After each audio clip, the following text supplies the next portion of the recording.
Ladies and gentlemen, dear friends and fellow human beings, I trust that you are well and welcome to this webinar presentation where today I will present to you the psychology of the 12 human archetypes, and this will be an extensive webinar with lots for you to discover and learn about yourself. You will learn and discover about human psychology, how your mind actually works, how who you are within is what you project outwards and manifest, and what you discover and learn in this webinar presentation will blow your mind. It will blow your mind wide open, and that's a good thing because you will come to know very important things about you,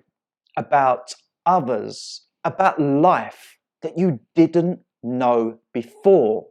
Things that will make a huge difference to your perception and your attitude towards life. And so in this webinar, we go far, we go wide, and we go deep. And therefore, you might want to allocate a few hours from your schedule where you are free from distractions, and so that you can really focus your attention on what you're about to learn.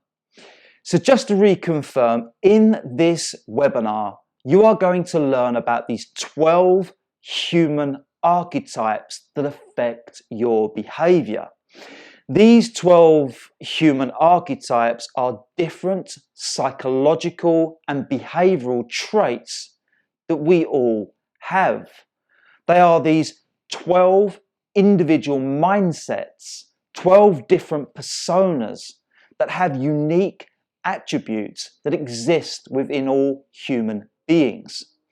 And these 12 different human archetypes represent our innate drives and desires to achieve specific outcomes in our life, with the fundamental need to avoid pain and obtain pleasure. Now, the image that you see of me here, where I am wearing, or rather holding, a mask close to my face, that image is symbolic of the fact that I'm about to reveal to you things about yourself that you weren't aware of, that are hidden from you, that are unconscious to you, where most of who you are is concealed behind the mask of who you think you are, because who you think you are is not necessarily who you actually are.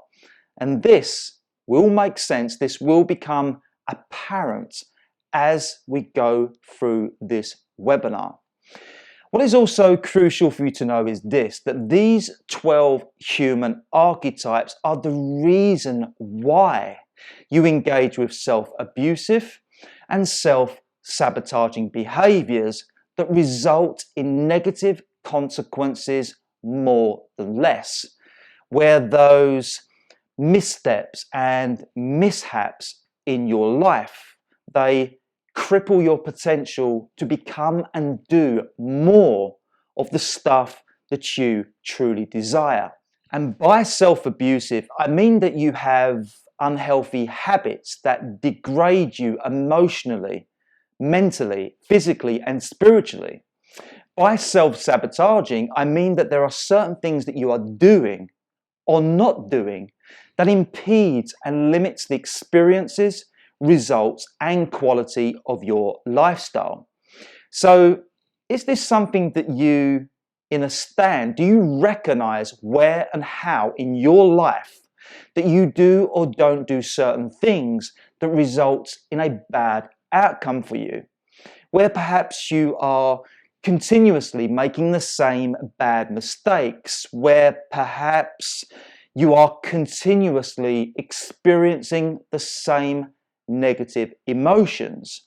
Because whatever negative situations and emotional states that you continuously experience, where stress, worry, fear, insecurity, trauma, depression, anxiety, loneliness, etc. seem to be these constant companions in your life. Well, these negative situations and emotional states, they can be tracked right back to the traits of the 12 human archetypes. So, whatever it is that you want more of in your life but it never happens, whatever it is that you want less of in your life but it keeps happening, these outcomes will correlate with the psychology and behaviours of the 12 human archetypes. Because as you are about to learn, the 12 human archetypes are unconscious, involuntary, and reactive behavioural patterns and traits where you lack the self-control to make fundamental and lasting changes to your life. And so in this webinar with me, you will learn about the psychology and behavioural traits of the 12 human archetypes. From this webinar, you will become much more knowledgeable and aware of how and where these 12 human archetypes show up in your life to affect your decision-making process and lifestyle outcomes. You will discover the root causes of the negative consequences that take place in your life. From what you learn in this webinar, you will be enlightened, educated, and empowered with the knowledge and awareness that you need to make key breakthrough changes in your life so that you can start to cultivate a life that aligns with your truest, highest, and fullest potential. So, for certain, this is a webinar that you don't want to miss and that you do want to see right through until the end. And at the end of this webinar, I will give you an open invitation to join the Mind Games exclusive membership program and community, which is an online platform created by me that provides you the necessary information and strategies to cultivate mental and lifestyle wealth creation. And it's mental and lifestyle creation together because you can't have one without the other. Because the game of life is first won or lost inside the mind, where the quality of your lifestyle does result from the quality of your psychology. Which now brings me to, who am I? Who am I, and why should you listen to me and trust me? Well, let me first properly introduce myself. My full name is Russell Paul Arthur Bishop, and you can call me Russell or Russ. Whatever works for you is fine with me. And so that we can get through to the important part of this webinar presentation as quick as possible, I will keep a long story short. And so I stand here before you today with a story that has a history of tragedy and triumph. As a youngster, I grew up within a place known as Essex, which is a county on the outskirts of London in the United Kingdom, where my family environment was a classic rags to riches story, in that during my childhood, my parents came into new money. And as a result of that, I became what is known as a spoilt brat. I was given everything and I valued nothing. And I did everything that a spoilt little brat would do to cause mayhem and mess. Fast forward, by the time I was 16, I was a weekend drug abuser and binge drinker, abusing cannabis, LSD, ecstasy, and whatever booze that I could find and guzzle down my hedonistic neck. Fast forward some more, by the time I was 34 years of age, I was a raging and yet functioning cocaine addict and alcoholic that had somehow managed to settle down with a woman, father 3 children, build and manage a business that afforded a somewhat extravagant lifestyle. The kind of extravagance that meant I had a £250,000 motor yacht, a luxury toy, moored down on the south coast of England that was costing me £2,500 a weekend just to use the damn thing. And like they say, the best 2 days of having a boat is when you buy it and sell it, because everything in between is the stress and huge maintenance costs of owning and using a boat. But getting back to the point, the life that I had cultivated was one of immense stress and huge debt. And I was abusing drink and hard drugs to ease the suffering of stress and misery and to get some pleasurable escapism from a life that I wasn't coping with. I had cultivated this monstrosity of a life where I was a slave to the money and on this daily hamster wheel of trying to service these huge debts just to keep the luxurious lifestyle going. I had cultivated a life that was distressing me, that was untenable, and that was violating every aspect of my true nature. I had become someone I was not meant to be. I'd become a rags to riches archetype. I'd become a version of my parents. I had become this perversion of the real me. But here's the thing. I didn't know that I had constructed this huge, egotistical, narcissistic, sociopathic, delusional, and somewhat predatory persona. I didn't know that I had constructed this social mask. I didn't even know the real man behind the mask. I was so busy looking for myself out there in the world, trying to pursue the quote-unquote successful life, trying to get status, and utterly concerned with trying to be the big I am, that I hadn't discovered nor developed who I was in here. My entire life was a reflection of everything that society had projected onto me. And as a result of living a feigned life as this fake persona that was experiencing immense stress whilst addicted to powerful mind-bending and soul-destroying drugs and alcohol, was that I ended up experiencing this complete and utter breakdown, where I started to struggle for many years to juggle this lifestyle that was ill-suited for me. And I slowly came undone into this cataclysmic mess where over the course of about 8 years, I went through 5 failed careers, 4 failed businesses, 2 bankruptcies, asset repossessions, a hard split from my partner that ended up in the courts, and separation from my 3 children, in which I have experienced 3 mental breakdowns, a financial rock bottom, where I've been homeless for long periods of time, and where I have even had a few brief spells of living down and out on the streets, where I was so broke that it was just me, a tent, and some clothes.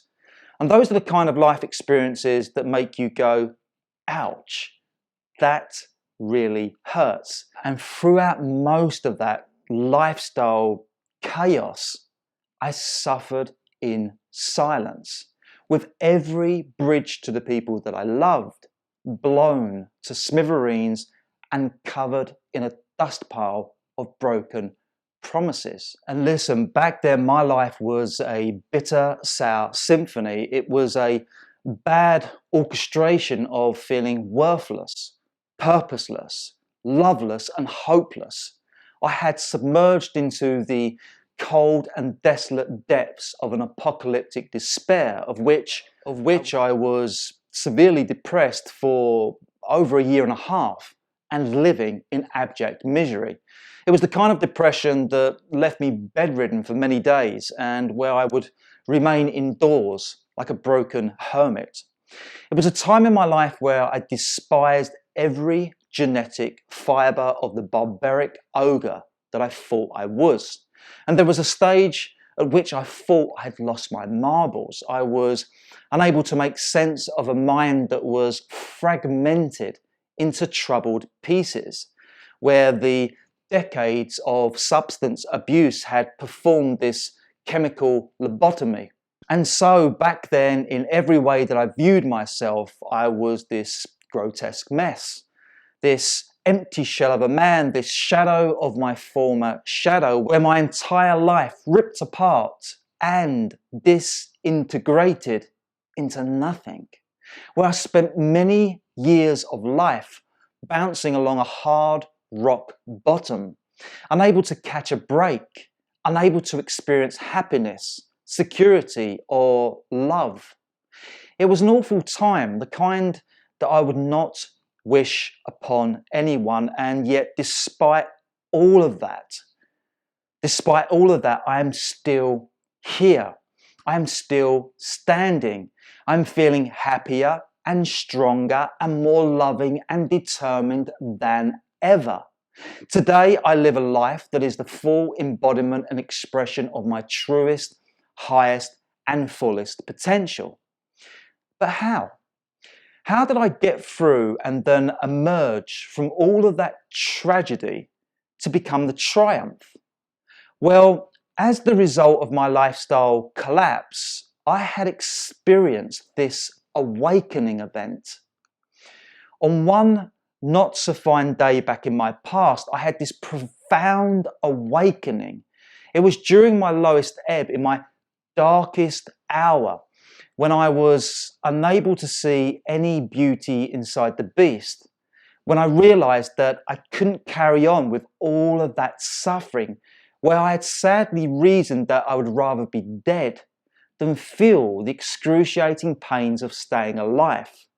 I had reached a point where I just couldn't go on as I was. I was sick and tired of making these huge mistakes that caused so much pain.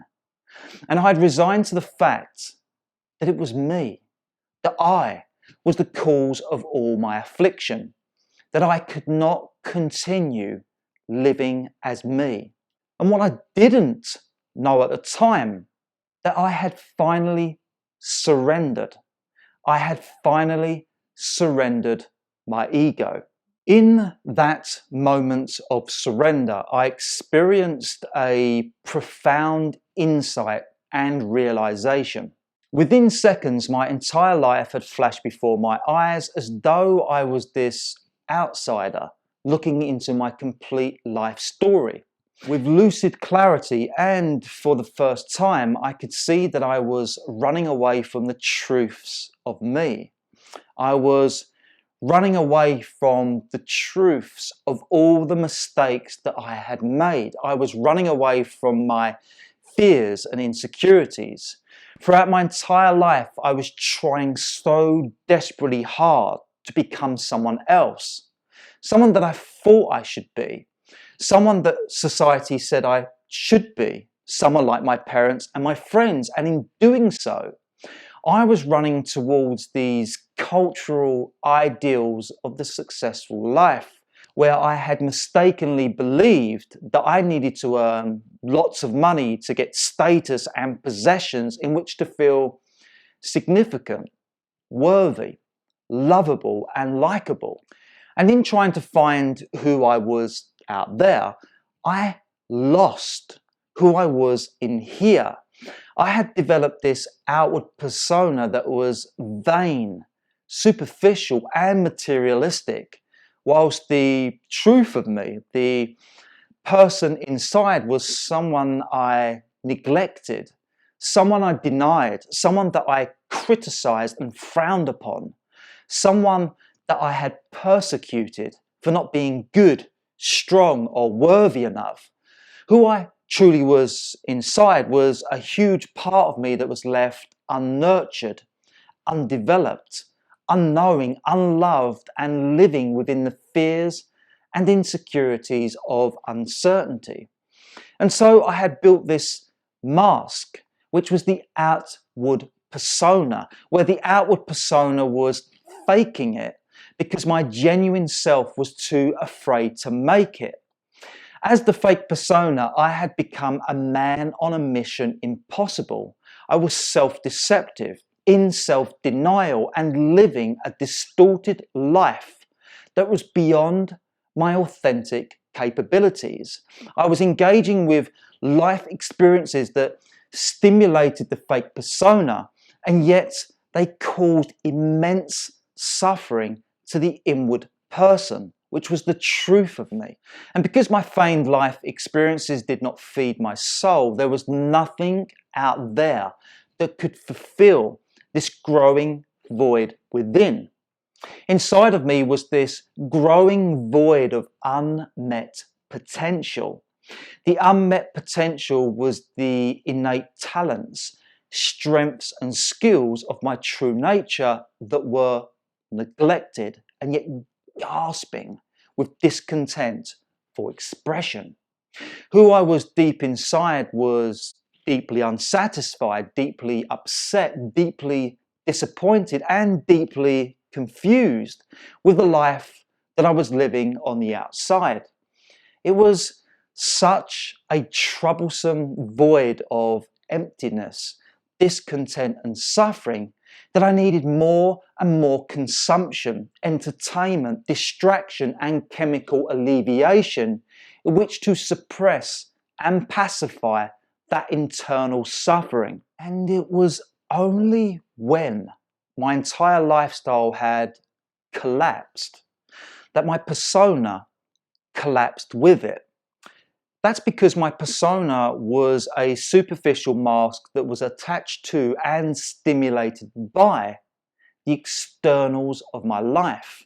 And once those externals were gone, i.e. the home, the money, the possessions, the people, the experiences, the everything that had affirmed my fake persona, once all of that was gone, I fell inwards.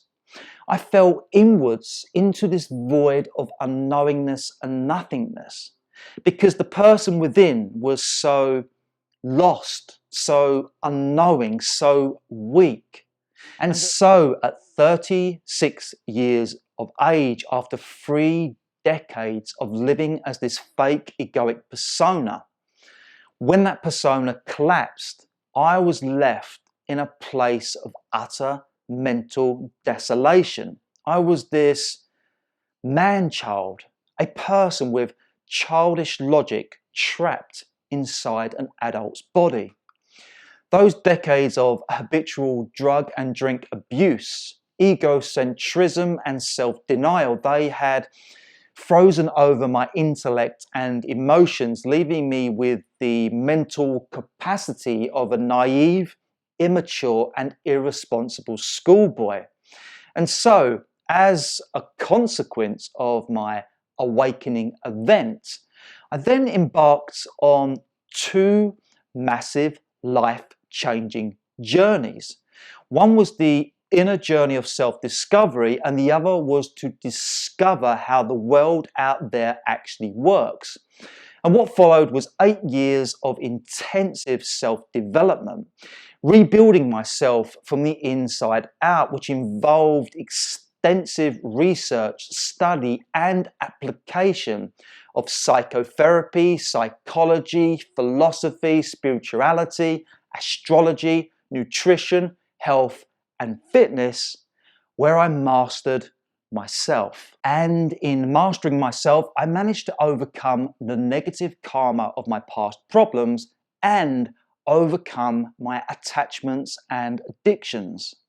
And what I discovered about human psychology is this. Beyond the egoic mind with its fears, prejudice, anxieties, deceptions, limited beliefs, and never-ending unhappiness, I have discovered a sacred realm of inner peace and completeness within me, where I am happy to be me, the true me, without the need to have anyone or anything to define myself and define my happiness. I discovered that I am pure conscious awareness that is free from the limitations and inferiorities of the conditioned mind, that I am the observer and creator of the mind, that I am not the passenger of the mind, but I am instead the driver of my mind. And after many years of self-discovery, where I became more self-knowledgeable and self-aware, I aligned with my intuition and spiritual principle, and I began to express and develop my true nature. So, who did I actually become? Well, I'm not someone that likes labels, but if you want to pigeonhole me, then you could say that I'm a psychotherapist, a spiritual guide, and a lifestyle strategist, in that I have the wisdom, experiences, knowledge, and skills in which to help someone resolve their mental and emotional issues, help them to discover and align with their innate talents, strengths, and skills of their true nature. And I can assist someone with finding the most effective, efficient, and elegant way of creating a lifestyle of deeper meaning, higher purpose, and greater impact. You could say that I am now a man on a divine mission that is here to uplift the human spirit and be the exemplar of goodness, prosperity, truth, and love, of which I have created the Mind Games brand and community to do just that. And also, I have founded the Grace Trust, which is a not-for-profit organization that focuses on humanitarian projects. And so my personal story serves as both the warning, wisdom, and the way. I am the living testament that no matter what problems you face right now, with a loving spirit, warm heart, and the right mindset, not only can you rise above circumstances, you can also excel to far greater heights. I am someone that clearly demonstrates that I have been there, done that, overcome this, and here's how I did it. I was that guy who walked the 5 yards of hell and against the odds made a miraculous turnaround and comeback. And what took me over half a lifetime to experience, and making these massive mistakes over and over to figure things out, and then making the corrections to get the right results. When you learn and apply my teachings, you can get the lifestyle results that you truly desire in a fraction of the time. And I also know deep within that your intuitive spirit has guided you to be with me here today, that your intention to go on this powerful life journey to exalt every aspect of who you are, to awaken and activate the true you, a true you that is loving, abundant, and joyful, has been answered by the universal force. That intention has guided you right here with me today, because there is a part of you deep within that wants to become more, to express, create, give, and love more. A part of you which is destined for greater achievements. A part of you that is ready for expression. And so, without further ado, let's get straight into the main topics of this webinar. And let's begin with defining what are human archetypes. Human archetypes are the embodiment of certain characteristic traits and styles, which is to say that a human archetype is a typical example of a certain person, a certain appearance, a certain role, a certain behavioral pattern that is a reoccurring theme in society, in that an archetype is a repeatable trait that we see in humans. So, for example, a human archetype would be a rock star, and that's because rock stars have a particular style, sound, expression, and behavior. Another example of a human archetype would be an airline hostess, because that is an original and distinctive role that we see repeated within the airline industry. Another human archetype would be a prostitute, because there is a certain conduct of business that is typical of a person that plays that role, and I use a prostitute as the example for its cheap shock value, and so that you are paying attention to what I say. So whether it be prostitutes, taxi drivers, bartenders, lifeguards, policemen, ballroom dancers, or a farmer, you could classify each of these roles as being a human archetype, because each role has unique and repeatable traits. They are characteristic traits with specific mindsets and behavioral patterns. Human archetypes also have desires with agendas, which means that a human archetype has the innate drive to achieve a specific outcome. There is a purpose, an end goal, a desire to be, have, or do something of interest and preference. Furthermore, human archetypes can have positive and negative traits where the behavior can result in good or bad outcomes, where the behavior is expressed with positive or negative thoughts, emotions, and actions.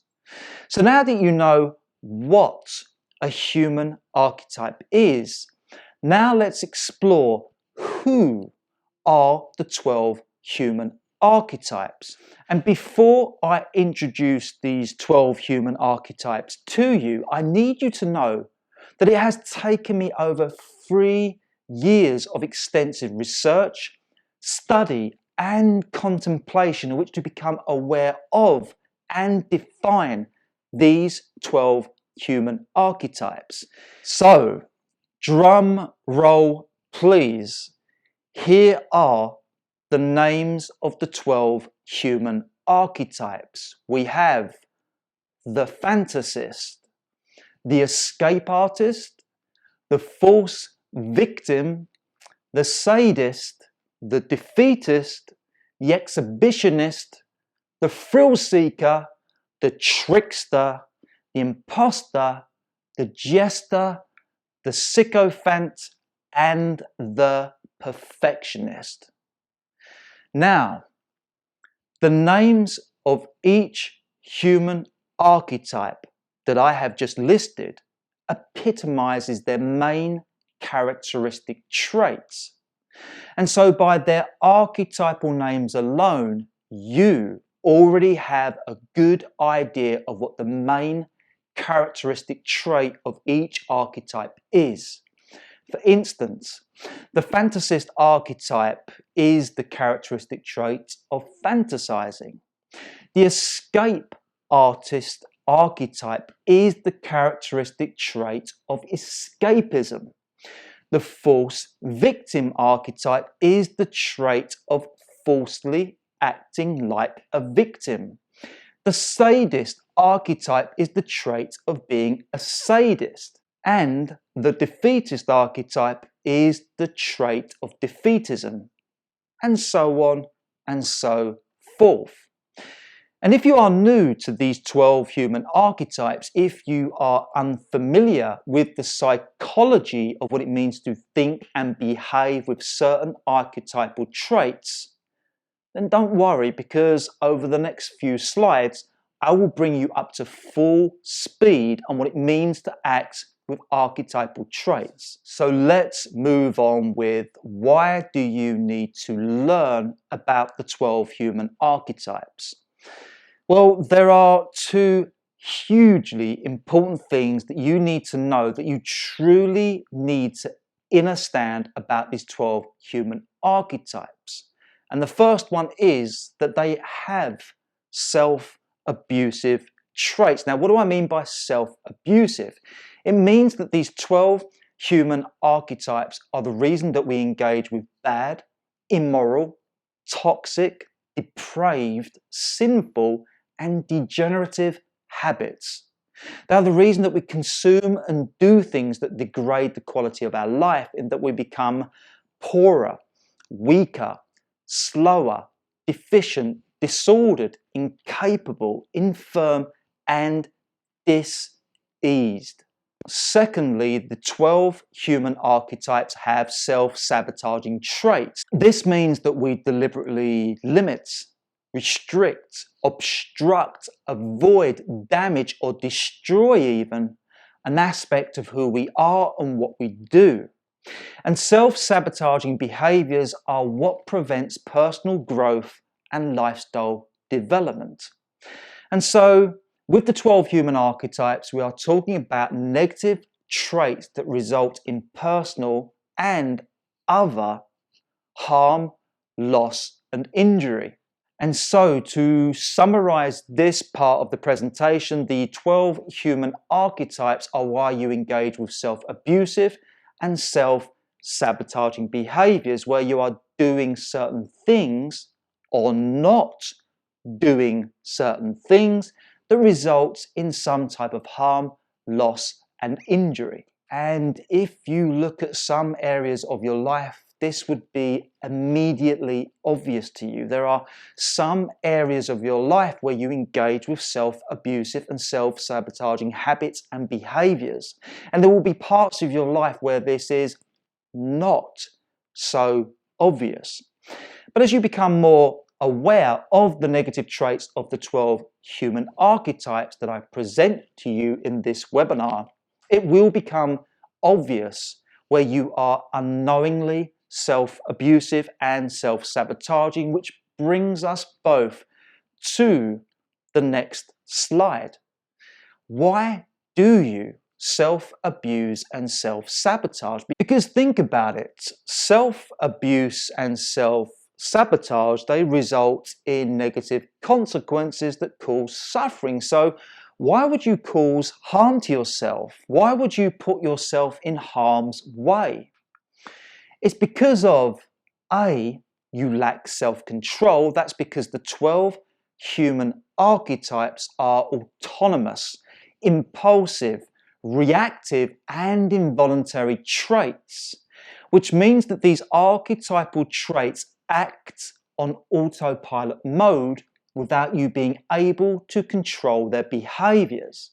When acting out the traits of an archetype, you are like this robot that follows the commands of a pre-programmed operating system. And B, you lack self-awareness. These archetypes are unconscious traits, which means that you act without being aware of what you're doing or why you are doing it. Now that might not make immediate sense to you because you're a conscious being that knows what you're doing at all times, right? Wrong. Roughly 95% of what's taking place in and around you, you are unconscious of, you are unaware of. You see, the unconscious aspect of your consciousness is the largest and most powerful part of you. The unconscious aspect takes care of all your body's operations like breathing, blood circulation, food digestion, and the heart pumping blood. And it does all of these important functions to keep you alive, even though you are unaware of them taking place. So for example, you are unaware of your breathing until you place your conscious attention on your breathing. So focus on your breathing right now and you will have just become aware of it. Whereas before I mentioned breathing, you wasn't consciously aware of it in this moment.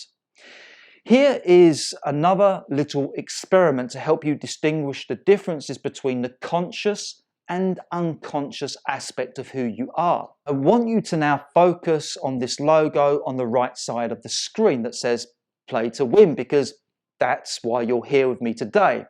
So really narrow your focus onto that logo and concentrate on reading the words play to win. Now this would be you engaged with your conscious awareness. You are consciously aware of the logo. Now I want you to stay looking at the logo and reading the words, but now start to defocus your attention so that you include your periphery vision. And you should notice that the rest of the room that you are in will come into the awareness of your vision, where you are now aware of both the logo and the entire room that is within your periphery vision. Now I want you to realize that whenever you are directly focused and concentrated on an aspect of reality, at the same time, you are unconsciously experiencing the periphery vision of that reality. You are experiencing roughly 90 to 95% more of reality than the reality that you are focused on and aware of. And because we all have a conditioned mind, where 90 to 95% of the mind is programmed to think and behave autonomously, just like our breathing and our heart operates automatically. When you are repeating conditioned thoughts and behaviors, you are unconsciously expressing your thoughts, words, and actions. Just like you are not aware of your breathing until you focus on it and observe your breathing, the same applies with conditioned mind, that you are not fully aware of what you're thinking, then speaking and doing, when you are not focused on what you are thinking, speaking and doing. You are not fully observing yourself, you are just a passenger of your actions, an unconscious passenger. And if this does not make absolute sense to you just yet, it will begin to make sense as we move through this webinar. So stick with me. But let's just finish this slide by saying that you can't control that about the self to which you are unaware of about the self, where the lack of self-control is the result of a lack of conscious awareness, in that you lack awareness about the self. You lack the awareness of why yourself thinks and behaves the way you do, and you can't stop something from happening when you don't know where, when, and how it happens. And this is why gaining self-mastery over the unconscious traits of the 12 human archetypes is so crucial for you. Because that which you have not mastered about yourself is a part of yourself that you are a slave to. The unmastered parts of you are without temperance, constraint, free will, and virtue. And most people have not yet mastered the unconscious traits of the 12 human archetypes, which is why they experience a self-abuse or self-sabotage that they have no conscious control over. So, exactly how do the 12 human archetypes control your psyche? Well, they are sub-personas with sub-attributes, which means they are subconscious, they are substitutions, they are substandards, and they are subversions of who you are. And right now, we are going to explore exactly what all of those terms mean. And let's start with, what is a sub-persona?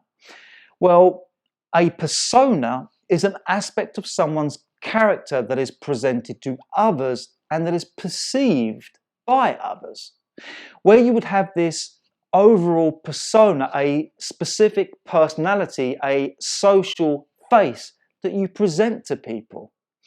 Whereas a sub-persona is a part of that overall persona. The sub-persona is a smaller piece, a fragment of the main persona. And the 12 human archetypes are individual sub-personas. They are unique and separate characteristic traits, which means that the whole of you consists of different parts. You have different parts that make up the whole of you. Your overall character is a combination of different characteristic traits. Now, each sub-persona operates with 4 distinct attributes. They are subconscious. The 12 human archetypes are subconscious traits of the conditioned mind. The conditioned mind is your learned behaviours and habits. You are conditioned to be autonomous, involuntary, repetitive, and reactive. And roughly 95% of who you are is subconscious conditioning. This means, for the most part, you act on autopilot mode. You are unconscious of your subconscious conditioning. You are mostly unaware of what you do and why you do it. Unaware means that you are not awake to and not aware of certain aspects of reality. Instead, you are engaged with and being directed by the thoughts and emotions of your conditioned mind. And with the next slide, we have they are substitutions. Each of the 12 human archetypes is an alternative trait. They are alters, which means that you switch from one characteristic to another, where the characteristics of one archetype is replaced with another.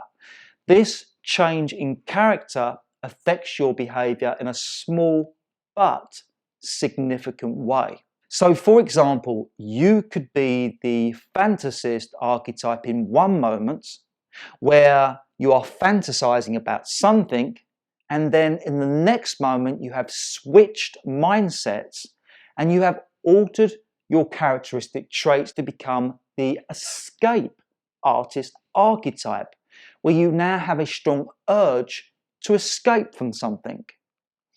And these 12 different archetypal traits, they switch on and off. They alternate when they are triggered by key stimulus and cues, and these key stimulus and cues are both internal and external. Next, they are substandards. Each of the 12 human archetypes can be lower self traits that are prone to inadequate and unworthy standards of behavior, where there is poor thinking and behaving that results in a poor quality lifestyle, where you pursue low values and degenerative experiences, where you do things that are below par, where you cut corners, never start things, never finish things, never get better, where you do as little as you can to get as much as you need, where you live within a world of less, lack, and laziness, where you never actualize your highest and fullest potential. They are subversions. Each of the 12 human archetypes can compromise your true nature. They are devious and deceptive traits that can undermine your authenticity, honesty, morals, integrity, honor, and virtue, which puts you on the dark side of the force, which takes you down the dark pathway in life, which results in you cultivating life experiences that violate who you really are, and where you create a life that leaves you unfulfilled and wretched. So, pretty dismal stuff. Moving on. How do you experience a sub-persona? How do you experience a human archetype? Well, you are triggered by stimulus and cues. These triggers are internal and external. They are environmental and situational. So, the internal stimulus would be that you are triggered by a memory, thought, emotion, or feeling. The external stimulus could be that you are triggered by what someone does or says. You would be triggered by your senses, what you see, smell, hear, touch, or taste. You would be triggered by a particular event, situation, or environment. And both the internal and external stimulus and cues are interrelated. One triggers the other. So, for example, you could see someone do something out there, which then triggers a memory within you, which then triggers one of the archetypal traits. And because the 12 human archetypes are part of the conditioned mind, you are primed and programmed to be highly reflexive and reactive to both the internal and external stimulus and cues. Which brings us on to the state shift. When you experience an archetypal trait, you shift psychological states, which means that your desires, thoughts, emotions, and agendas change. Your mind and body shifts into a different energetic state. And to give you an example of what that is like, a state shift is what happens when we feel hungry and get the impulsive urge to eat food.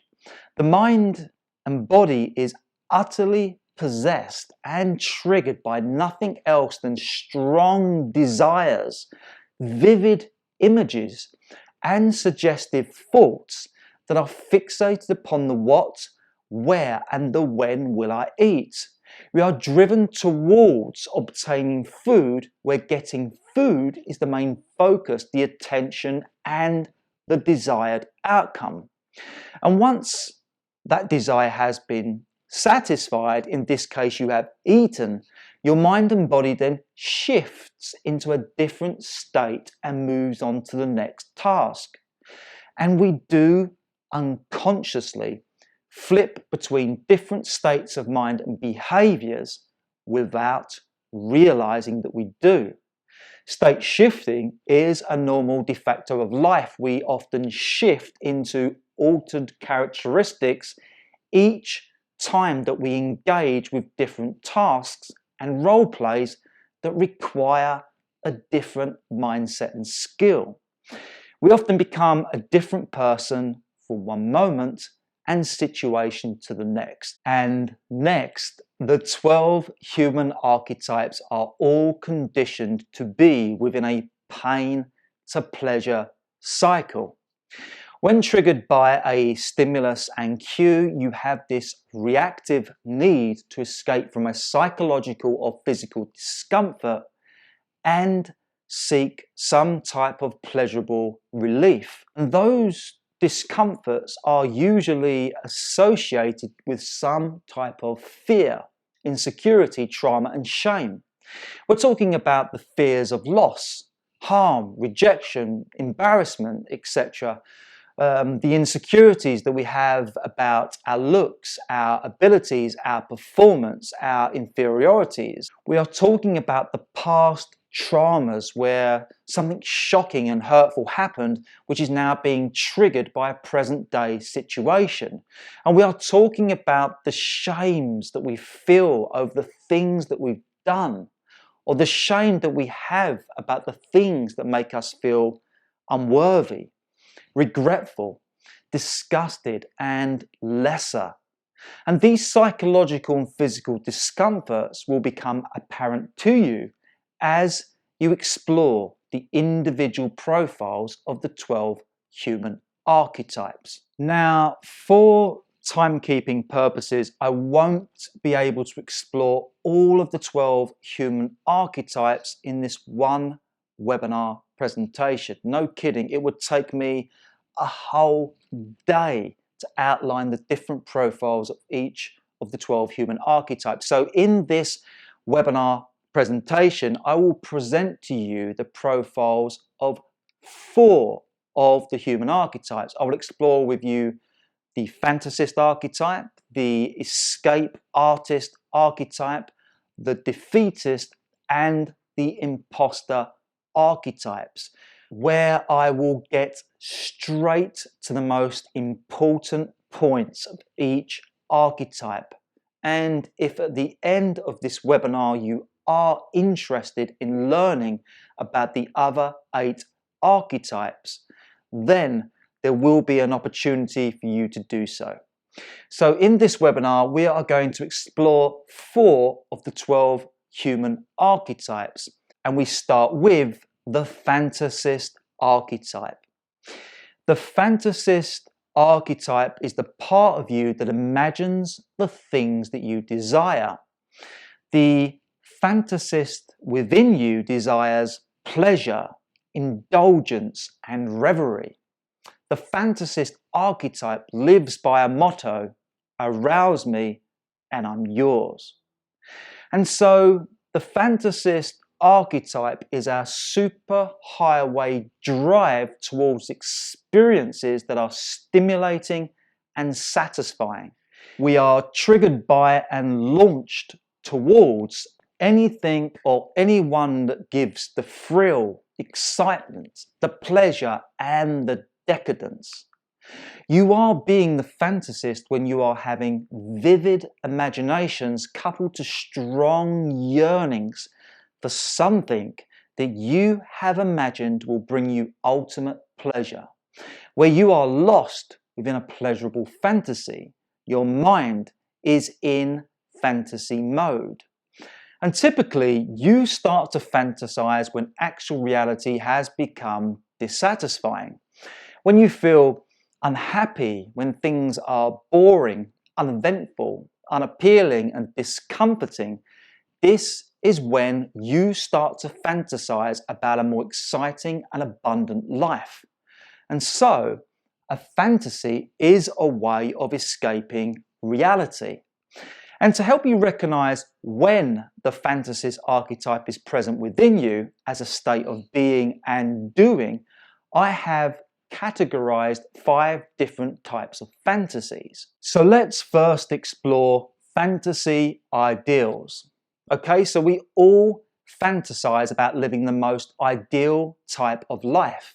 We idealize living the most perfect, most suitable, most effective, most luxurious, most satisfying, most secure, and most comfortable version of reality.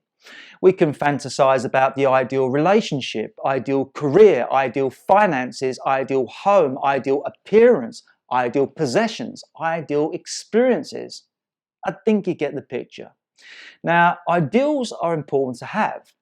Aiming for higher standards is what gives us a target to strive for. And having an ideal to achieve is what elicits the motivation to become, do, and have better. Desiring better ideals is what bolsters the creativity, the initiative, and the drive to take action to manifest its tangible result. And besides, the best life journey is one that transitions upwards from the unideal to the ideal circumstances and experiences. The best aim in life is to get better and become more refined over time, and having ideals is the ideal way to do that. And when doing the actual work to manifest an ideal, we have the peace of mind today that we are taking action and making changes to arrive at a better place tomorrow. Therefore, fantasizing about ideals whilst implementing the plans to achieve them is a positive thing. However, most people fantasize about ideals but never take the action to manifest them. They suffer the juxtaposition of yearning for the ideal relationship, yearning for the ideal home, the ideal lifestyle, and yet without the appropriate actions, they are left feeling disappointed with an actual reality that is far from the ideals that they fantasize about. Now let's move on to the subject of sexual fantasies. Everybody fantasizes about sex. Sex is the principal drive and the cardinal desire of the human experience. We all have sexual drives and needs that we would like satisfied because sex feels good. Sex is good for one's psychological welfare. And our desires to have sex are always accompanied with a sexual fantasy. During a sexual fantasy, we imagine the ultimate scenario of having sex, and that vivid imagery arouses the intense desire to have sex or to self-pleasure with masturbation. Now, during a sexual fantasy, we get turned on and enjoy the stimulation of excitement and euphoria. Having sexual fantasies is a healthy sign that you are interested in some form of intimacy and sensuality with someone. And when you share a sexual fantasy with a trusted partner, this can actually strengthen the bond of that existing relationship. When single, sexual fantasies are the preluding desires, the urge and inclination to approach people that we are sexually attracted to. When single, on a primal level, we do go out and meet people on the premise that it will lead to casual dating and sex, or that we will find a lifelong sexual partner. Either way, a sexual fantasy is the driving factor to find a sexual partner. So think of sexual fantasies as being these mind rehearsals that prime you mentally and emotionally to seek out intimate relationships. Sexual fantasies can, however, be dark and sordid. Many people will fantasize about having dirty sex, orgy sex, swapping partner sex, rough sex, violent sex, taboo sex, like having sex in public places or being watched whilst having sex or watching others have sex. And some people will even fantasize that their partner will cheat on them. Dark and sordid sexual fantasies can, however, make someone feel immoral, shameful, inappropriate, and wrong. And if acted out in real life, dark and sordid sexual fantasies can take you down the pathway of depravity, perversion, and degradation, which is to defile the mind, body, and soul, where the human body has become nothing more than a sexual instrument that yearns for gratification. There is no love or deeper connection during a sordid act of sex. There is just a lustful desire to have your wicked way and get the pleasure that you crave. And when introducing sordid fantasies into a relationship on the premise of trying something different or trying to spice things up, then this could desecrate the sacred, sensual, and respectful act of two people making love with each other. People in relationships can also have sexual fantasies about other people. This could be that you imagine having sex with the next door neighbor, a work colleague, a friend, or even a pornographic actor that you are watching on a screen. Although it may seem harmless, innocent, and nothing to be concerned about when fantasizing about having sex with someone else, you are still being unfaithful to the person that you are having a relationship with, because going there mentally and emotionally is still an experience. Also, sexual fantasies can be especially detrimental for men because they can lead to excessive masturbation and porno addiction. Excessive masturbation and addiction to porno conditions the mind and body with that activity as the go-to place to get your sexual stimulation and relief. If you are in a relationship with someone, over masturbation and porno addiction can lead to a loss of attraction, a loss of interest in sex and intimacy with the other person. And if you are watching professional sex workers engage with explicit sex acts on the digital screen, then you are likely to form a lopsided and disproportionate viewpoint towards the act of sex.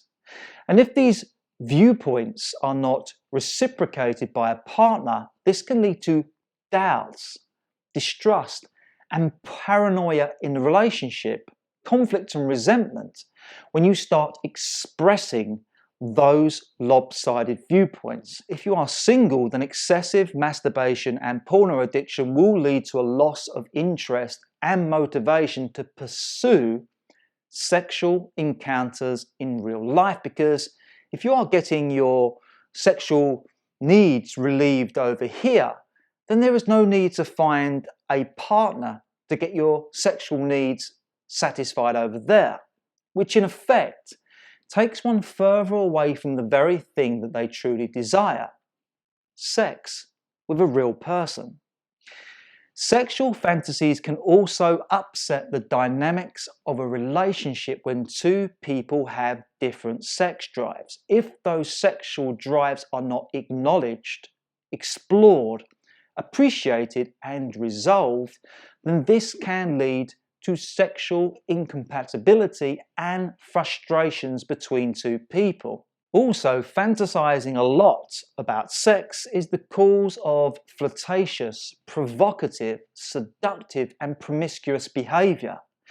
Being a highly sexualized person is not a bad thing when it has constraint, discernment, taste, and style with it. However, being a highly sexualized person when expressed loosely, carefree, and with lurid behaviors will, however, attract bad attention and possibly negative treatment from others, where being promiscuous comes with the risk of gaining a bad reputation, alienation, and disapproval amongst peers, and where you will only attract people who are solely interested in sex with you. And so, to conclude this part about sexual fantasies, your sexual fantasies are attached to the memories, emotions, desires, and drives that you have for sexual encounters. They affect your sexual appetite and sexual proclivity. They are powerful imaginations that trigger and sexualize you. Now, let's explore pleasure-based fantasies. Let me start by saying that all fantasies are pleasure-based, and in terms of defining a pleasure-based fantasy, I am talking about the fantasies that we have for sugary and fatty comfort foods, the fantasies about enjoying the pain-soothing and pleasure-giving effects of alcoholic beverages, illicit and prescriptive drugs, and the rewarding activities of gambling, gaming, and social media. And of course, pleasurable activities are a part of life.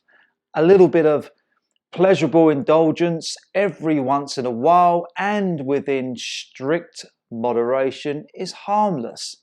In fact, it is essential to living a balanced life, and because you've only got one life, why not enjoy a little bit of pleasure now and then? However, pleasure does beget pleasure. We have some stimulating pleasure and it feels good, so we immediately want more, whereby moderation soon becomes compulsion, and compulsion soon becomes addiction, where we can't stop the habit even if we wanted to. That said, pleasure-based fantasies can be utilized in a positive way when the anticipation of a future reward is a positive compensation for the efforts that we apply today in achieving a task. To get through the work, the hardships, and the repetitions of everyday life, we sometimes do need to know that there is some type of pleasurable reward at the end of it that makes the effort worthwhile. However, pleasure-based fantasies can lead to overindulgence. Overindulgence with pleasure and rewarding yourself for nothing leads to complacency, whereby you become oversatisfied, content, and lazy even. And because a pleasurable fantasy can be so strong, one can develop this reactive and ravenous lust for pleasure that overrides logic and rationality, where even if you wanted to give up a bad habit like quit the booze or quit the junk food, the powerful drives and desires of that fantasy are so strong that the fantasy itself will sabotage those newfound intentions that you have to improve your diet. In other words, you can relapse and go back to your old ways when triggered by a pleasurable fantasy. Moving on, let's now explore the subject of speculative fantasies. What are speculative fantasies? With a speculative fantasy, we are imagining that things will be somehow better in the future and without any evidence that they will be. So why do we fantasize that things will get better in the future? We do so to find some meaning and hope. We speculate that things will get better so that we have a reason to endure the difficult circumstances that we find ourselves in today. We also speculate with fantasy that things will be better in the future because it fuels the motivation to move towards a preferred ideal. Now, speculative fantasies can help us to get through adverse circumstances when going through times which are painful, disappointing, or depressive even. When imagining that things will somehow change and improve, we get a sense of alleviating hope. However, speculative fantasies are delusional because they have no basis in actual reality. And although they can provide a hope that things will get better in the future, it is still a false hope. Also, imagining that a bad scenario today will somehow get better in the future can lead us to then rationalize why we should continue putting up with that bad scenario today. So, for example, someone could be suffering some type of verbal or physical abuse from someone they know, and because they fantasize that the abuser will stop soon and change their ways in the future, they continue to put up with that abuse today. We can also see someone that we desire behaving badly with someone else and fantasize that they will somehow be different with us. We can also see someone that we admire achieving something that we desire and then buy into an imagined fantasy that we can do the exact same as them, when in reality we can't. When fooling ourselves with a fantasy that something or someone will be better in the future, this can lead to a sense of disappointment and failure even when that fantasy does not arrive, or does arrive but not as we expected. Then we have the non-reality fantasies. The fantasist within you is deeply involved within the mental stimulations of virtual reality. This would include the virtual productions of cartoon animations, sci-fi, CGI films and documentaries, computer games and social media apps. And if virtual reality has become a prominent theme in your life, then this experience is feeding the fantasist's imagination within you. Now, virtual reality obviously does have a benefit in this world when, for example, when we are using the virtual reality of computers to design and visualize creations and inventions that have a creative value and purpose in the real world. Expressing our wildest imaginations will help us to push the boundaries of what is known and possible. With far-fetched fantasies, we can make the impossible become possible. We can make the unreal real. Some of the greatest inventions in life have begun as fictional and fantastical ideas inside the mind that first seemed impossible to create. However, instead of using the virtual reality as a means to be productive, the virtual reality is using people as a means of monetization, entertainment, and distraction. Huge swaths of people get sucked into their digital screen only to waste valuable time consuming information and images and buying digitized products that have no practical use and that gets no tangible results in the real world. where virtual reality has taken over the real experience of actual reality. People can also get caught up within a non-reality based fantasy whereby one has constructed this imaginary world inside one's head that has no foundation, no function, and no use within the real world. If you spend more time living inside the head or glued to a computer screen than you do cultivating a balanced and rewarding life in actual reality, then your life will be a very sheltered, limited, and unadventurous experience, whereby the portrayals of an exciting life are flashing across your digital screen can make actual reality look quite dull, uneventful, and in some cases intolerable in comparison. And so many people have this fantasy escapism and digital entrapment paradigm, where they get stimulating relief from the hardships and mundaneness of actual reality by losing themselves inside the stimulation of digital reality, whereby the digital trance has become a lifestyle trap. When pacifying your fantasies with a digital reality, you are trading the creative potential of your organic imagination for the pre-recorded imagery of other people's imaginations.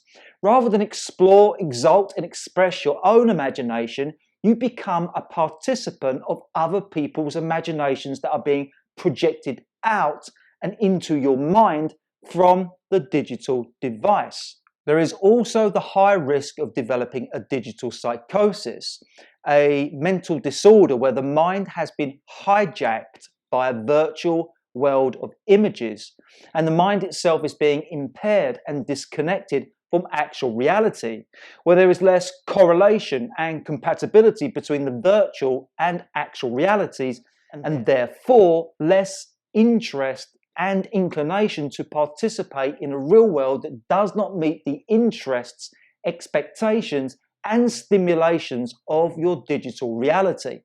And so, with a keen eye for that which stimulates imagination, the fantasist within you is likely to become a slave to the virtual illusions of a digital world. Now let's move on to a summary of the detriments of the fantasist archetype. Fantasies are delusional until proven in actual reality, and there's nothing wrong with imagining something to be better in the future, as long as we do realize that until we take remedial action to manifest that reality, we are holding onto a fantasy of false hope. Fundamentally and ultimately, until proven in the real world, all fantasies are delusional imaginations. Delusional in that we have constructed an imagined scenario inside the mind where we fantasize over a fictional reality inside the mind that has not happened yet, that might not happen, that perhaps could not happen in the real world. Until what we have imagined does take place out there in the real world, the fantasy is nothing more than a delusion, a figment of the imagination, an unverified belief, a false impression, where the fantasy has minimal to zero foundations in the facts of reality. So what does this actually mean, and what are the implications of ruminating with delusional fantasies? Well, we need to realize that they are not real, that we should not get too involved, should not grow too attached, should not get too wrapped up inside the head with a fantasy. Why? Because otherwise we can end up living with this psychological lifestyle paradox whereby we have these fantasies inside the mind that are completely unfounded, absurd, and contradictory to the actual reality of our life. Furthermore, if you spend more time inside your head nurturing a fantasy than you do actualizing the skills and activities required to cultivate the actual life that you desire and fantasize about, then you are living a life with a delusional perspective. And this paradox, this juxtapose, can be met with frustration, disappointment, and suffering if what we fantasize about and desire does not match the way that we live. We also imagine the upside without the downside. One of the major downfalls of the fantasist archetype is to fantasize about the end result of what we desire, what we idealize, without taking into account the actions required to achieve that result. And for that reason, what we fantasize about, those scenarios that we imagine just as we would prefer them to be in their finished state, that final fantasy, when compared to the circumstances that we face in actual reality, that fantasy can seem totally unrealistic to achieve, where the image of what we desire appears way too distant, way different, way too improbable and too undoable. When comparing the upside of the final fantasy with the situations that we are in right now, we can start to think that the situation today is impossible, that it is not good enough, not fair, and that we might believe that we don't have the skills, the resources, and circumstantial fortune to manifest that fantasy. And thus, that final fantasy that we hold up on the pedestal can seem so unrealistic that it actually makes us feel demotivated, demoralized, and depressed even that we can't achieve it, where we never take action because it seems pointless. Also, the fantasist archetype does romanticize about the upside of an ideal with little consideration for its downside. This means that we can fall into a delusional trap of fantasizing over the perfect ideal, whereby we think of all the positives, all of the good things that will happen once we get the ideal result, without taking into consideration the negative aspects of the ideal that we fantasize over. And believe me, they do exist.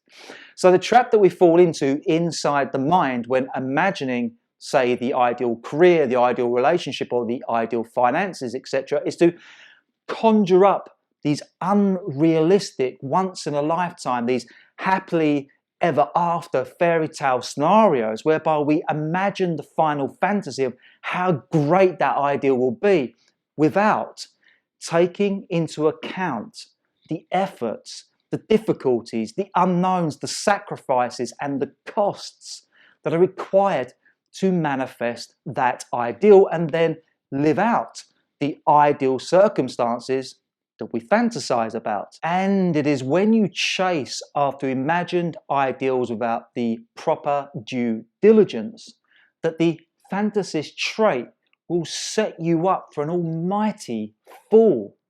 Because when you are totally enthralled by the positives of the outcome that you desire, you are also blinded to its negatives, whereby there are unforeseen obstacles, complications, and problems along the way, which then become these painful experiences, these mistakes, losses, and failures. You see, every time that you act upon a fantasized ideal without considering its downside counterpart, you embark on an ill-conceived ideal that, ironically, means that you will manifest an unideal situation. Furthermore, when following a lopsided fantasy that does not account for the negatives, you will keep making mistakes in life, perhaps the same mistakes in the same areas of your life. And when you have been pained enough times, you can then start to form negative associations to that part of your life. So for example, if you fantasize about how good a new job or project will be and you never consider the downsides of that job or project, when you take on the work, those unforeseen downsides could be something you have to endure that makes you feel deeply unhappy, which could result in you never being happy at work. You could always be changing from one unhappy job and project to another. The fantasist archetype will also lust over the materialistic ideals of fame and fortune, the glitz and the glory of all the experiences and possessions that boost your ego and provides a sense of status and worth.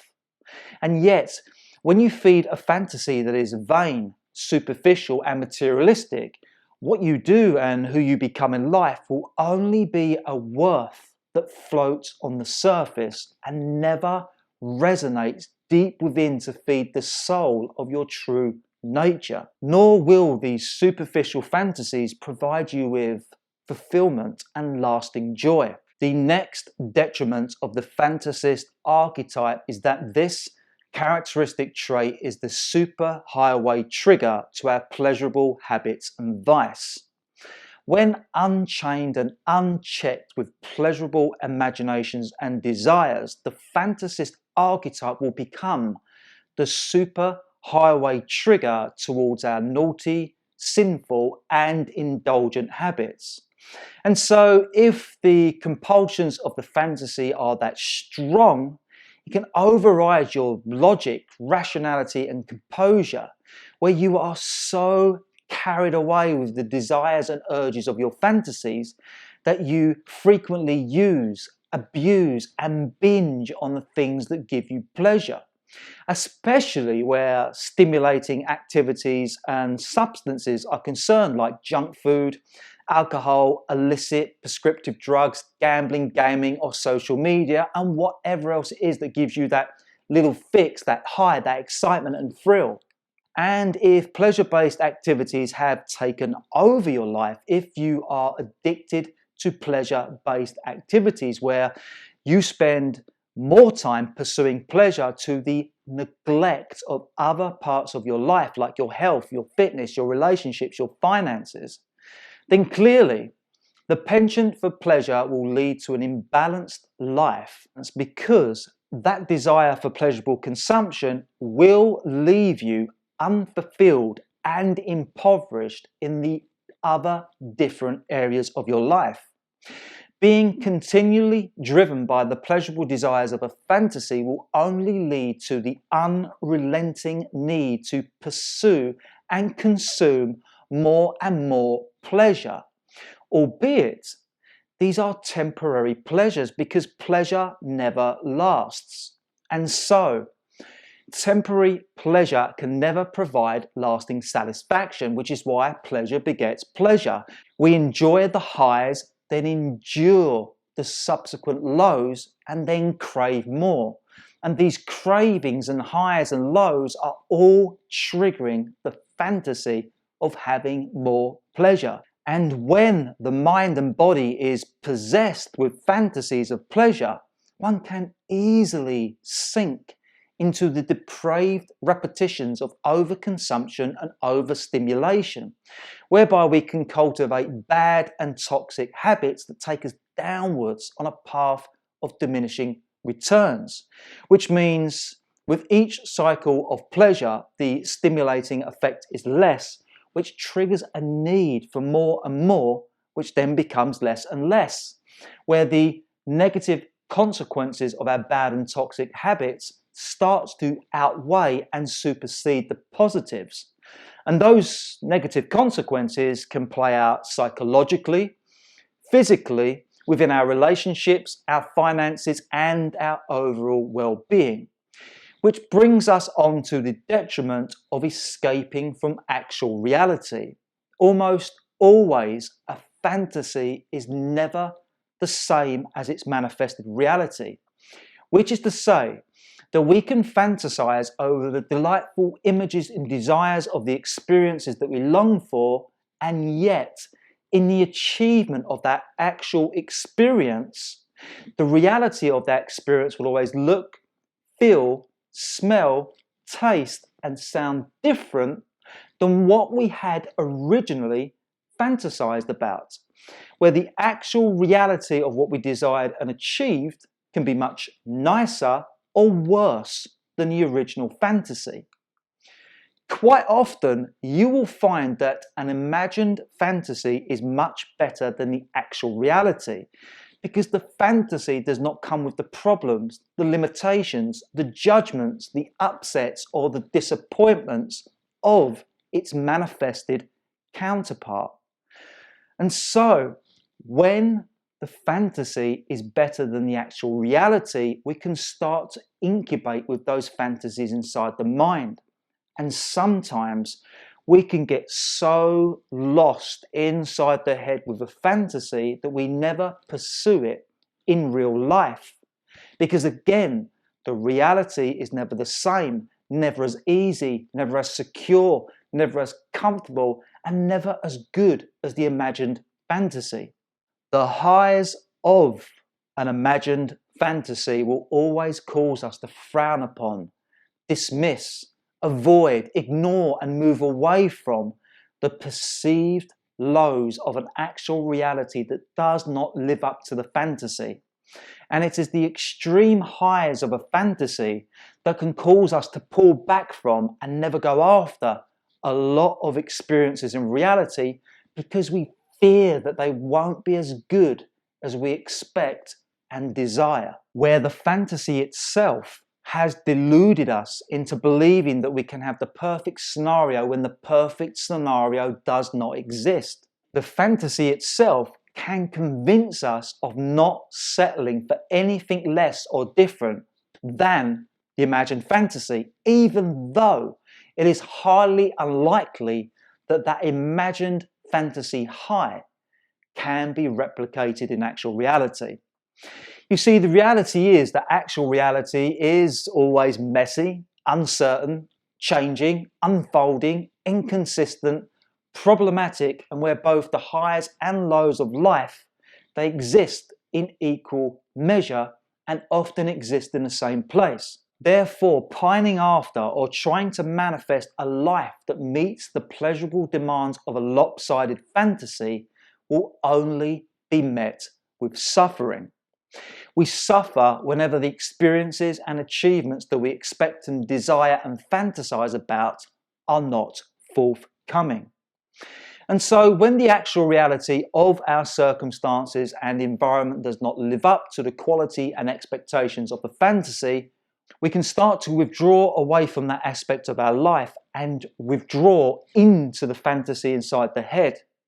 We can stop fully engaging with and immersing within the actual reality of that part of our life. If, therefore, the fantasist trait is strong within you, if you are one that fantasizes more often than you actualize those fantasies, then you are likely to get lost within a mental fantasy land, where you are living mainly inside your head as you indulge with the pleasurable images of what you desire.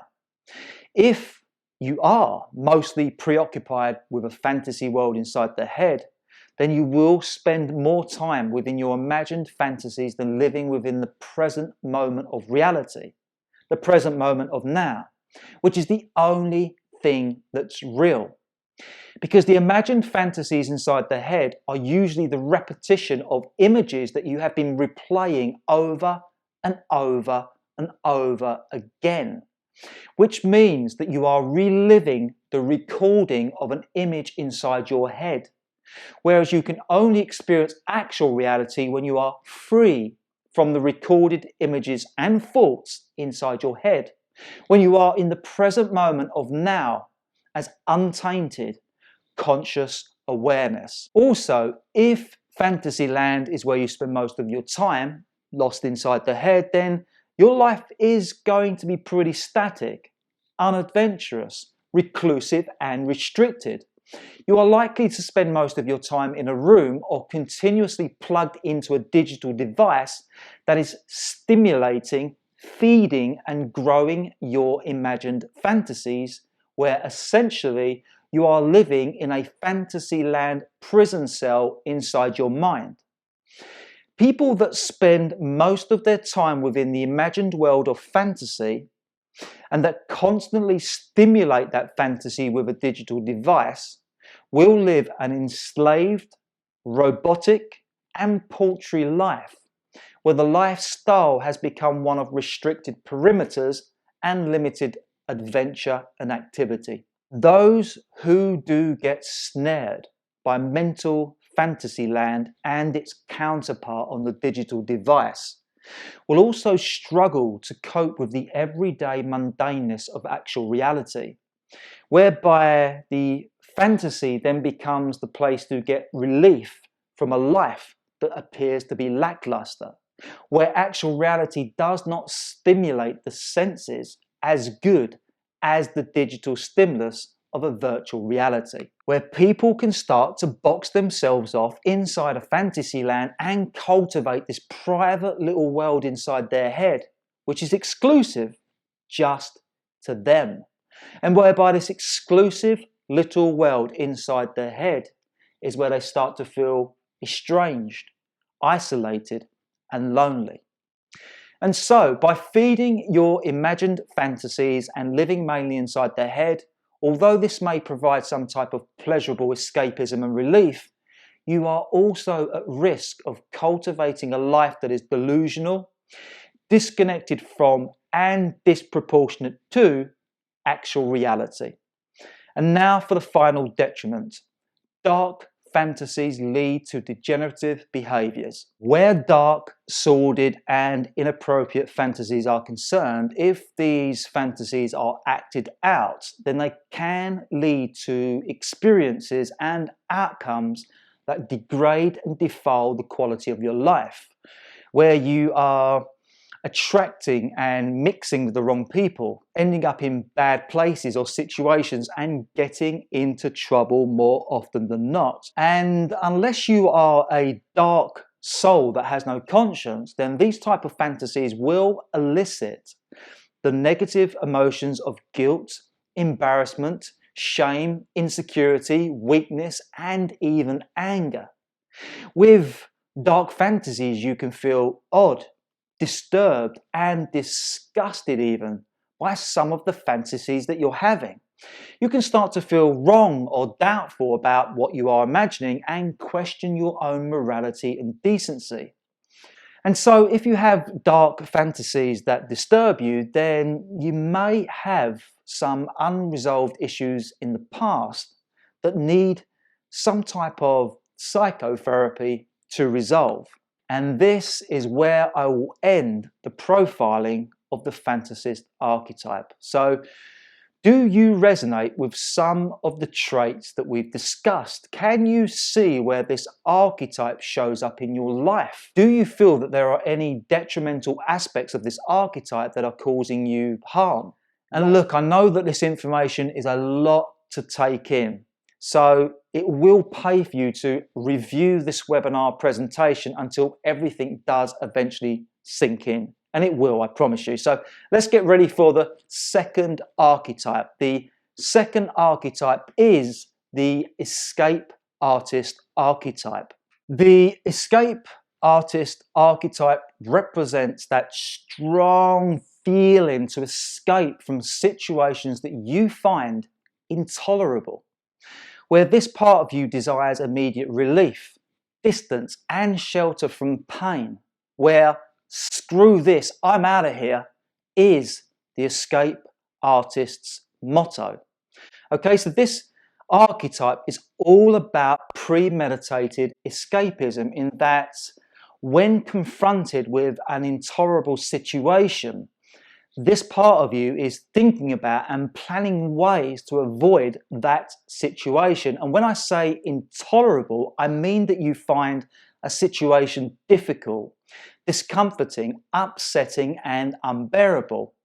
And you are triggered into being the escape artist when you think and feel that a situational aspect of your reality has become so stressful, so threatening, so unpleasant, or so unknowing that you feel you can't cope with it, you can't manage it, you can't make sense of it, you can't make peace with it, you can't stay with it. And so there is a strong urge and this intense feeling within to flee from that situation that you find intolerable. And that situation could be in your local environment, something that's happening in your economy, something that's even happening far away in another country, something that's happening at work, at home, in your relationship, in your business. It is a situation that no matter how close or far away you are from it, that situation is triggering an emotional reaction within you to escape from it. You will also find that the escape artist within you is triggered because you feel entrapped By the word entrapped, I mean that you find yourself in a circumstance that you feel has restricted and limited you, that has got a stranglehold on your soul and that perhaps prevents you from being truly free. We become entrapped when the lifestyle is cramped and constricted, where everything has become too routine, too monotonous, too habituated, too familiar, too boring, and too dissatisfying, where you feel the inescapable need to experience something new, exciting, different, and stimulating, where you must get a break from the norm, where you must escape from all of that which is drowning you. Entrapment happens when we have become so habituated and attached to obligations, duties, and activities that have killed the spirit and demoralized the will to live and carry on. You see, all humans do have this inherent curiosity and desire to be adventurous, to explore and to investigate new landscapes and experiences. Which sadly, for the majority of people, this desire to be free, wild, spontaneous, and adventurous has been suppressed by the conventional lifestyle of routine habits and materialistic entrapments of society. And that is where the escape artist within you becomes a detrimental trait, whereby you find escapism and relief in quick and easy, but unhealthy and toxic habits. So let's explore the 4 different types of escapism, starting with escaping from responsibility. So what does it actually mean to escape from responsibility? Well, let's open up this line of inquiry by first defining the word responsibility. Responsibility requires one to take a position of action and accountability. It means to be response-able, able to respond to people, situations, and tasks that requires our presence, contribution, and assistance. Now, when being responsible for others, this often means that we need to put our own personal needs and selfish desires to one side so that we can selflessly take care of other people's needs and desires. However, the modern day human can be a very self-involved, self-interested, and self-orientated person that is entirely focused on the I, focused on what I must do, what I must get, what I think is right, where this self-centeredness leaves very little time, interest, and focus in being responsible for the needs and desires of others. And taking a position of responsibility is tough business. We must make important and life-changing decisions. We have to commit to doing some hard work to achieve a certain result. We have to step into the unknown and do something completely different. We must be held accountable by others. We must expose ourselves to judgment and scrutiny. And these situations can be frightful. When thinking about a position of responsibility, we might imagine a future scenario where there is some type of discomfort, loss, pain, or failure, which then elicits doubt, hesitation, and indecisiveness. And thus, we escape from having to take that position of responsibility because, let's face it, being responsible often means that we have to make sacrifices. When being responsible towards something or someone, sometimes we have to give up some things that we value. We may have to sacrifice a possession. We may have to sacrifice a current position. You may need to sacrifice a financial position, a locational position, a relational position that you currently enjoy and value and feel that you can't live without. You may have to sacrifice a personality trait. That's because when taking on a new position of responsibility, this often means that we must develop new knowledge and skills and at the same time sacrifice a part of who we are. Now, what do I mean by sacrifice a part of who we are? I mean that when taking on a new position of responsibility, there is an aspect of our character, perspective, beliefs, or behaviour that is immature, inappropriate, unnecessary, or unsuited for the challenge. Also, when taking on new responsibilities, we may have to sacrifice our freedom and privacy.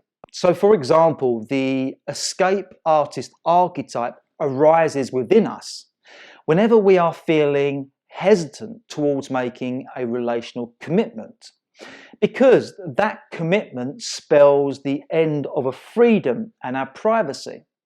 And not wanting to give up our freedom and privacy can apply to either a business, platonic, or romantic commitment. Because relational commitments are scary. Because having a relationship means to be held accountable to someone else, in that we are pledging some sort of allegiance, promise, desire, or specific outcome to this person or organization. And of course, that pledge that we make to the other is reliant upon our performance, reliant upon us upholding our side of the bargain, whereby we must commit to that organization or person until the obligation has ended, or until death or separation do we part.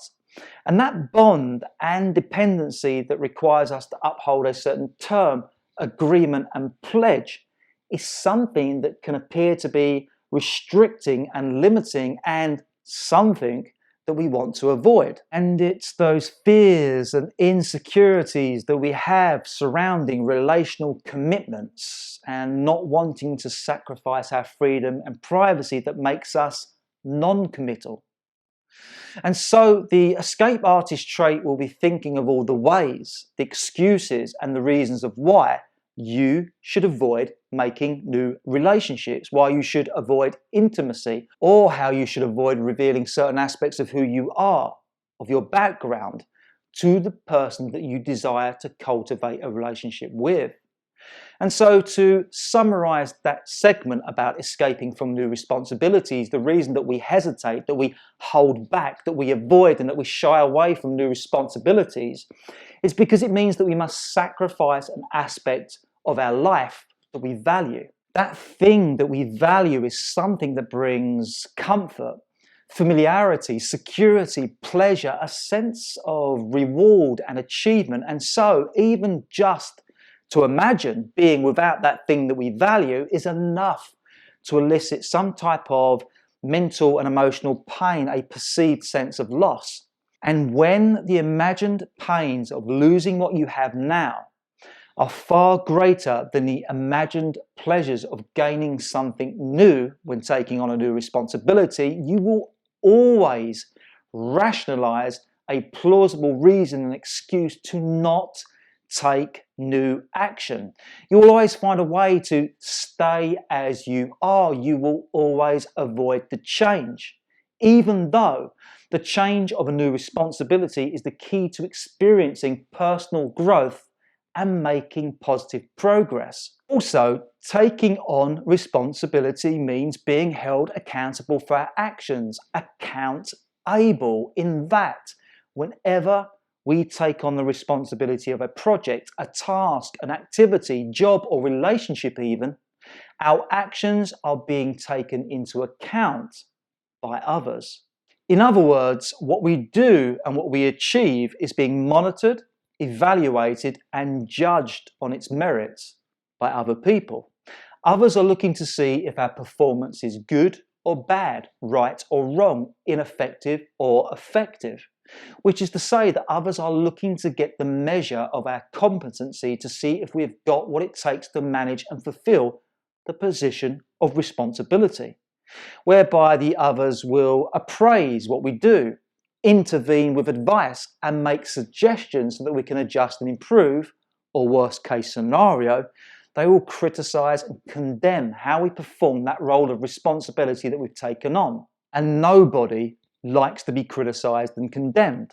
We would rather avoid a situation where that might happen. You see, the escape artist is a behavioural trait that will often shy away from new responsibilities without giving them a consideration or try, because the fears and insecurities, they get in the way, where there can be this instant refusal to engage with something new and this take flight response. And so when confronted with that which invokes discomfort within you, the underlying insecurity of not knowing enough to get the job done properly and safely, the fear of making a mistake or experiencing a loss, and the perceived discomfort of doing something difficult, the aversion towards pain, these factors will trigger the escape artist's need to take flight from the situation, whereby you will start to think of all of the excuses and reasons why you should not follow through with something new, why it is better for you to stay as you are, which really is you planning your exit strategy. You are convincing yourself to opt out of the experience, where the inclination is to turn and run the other way.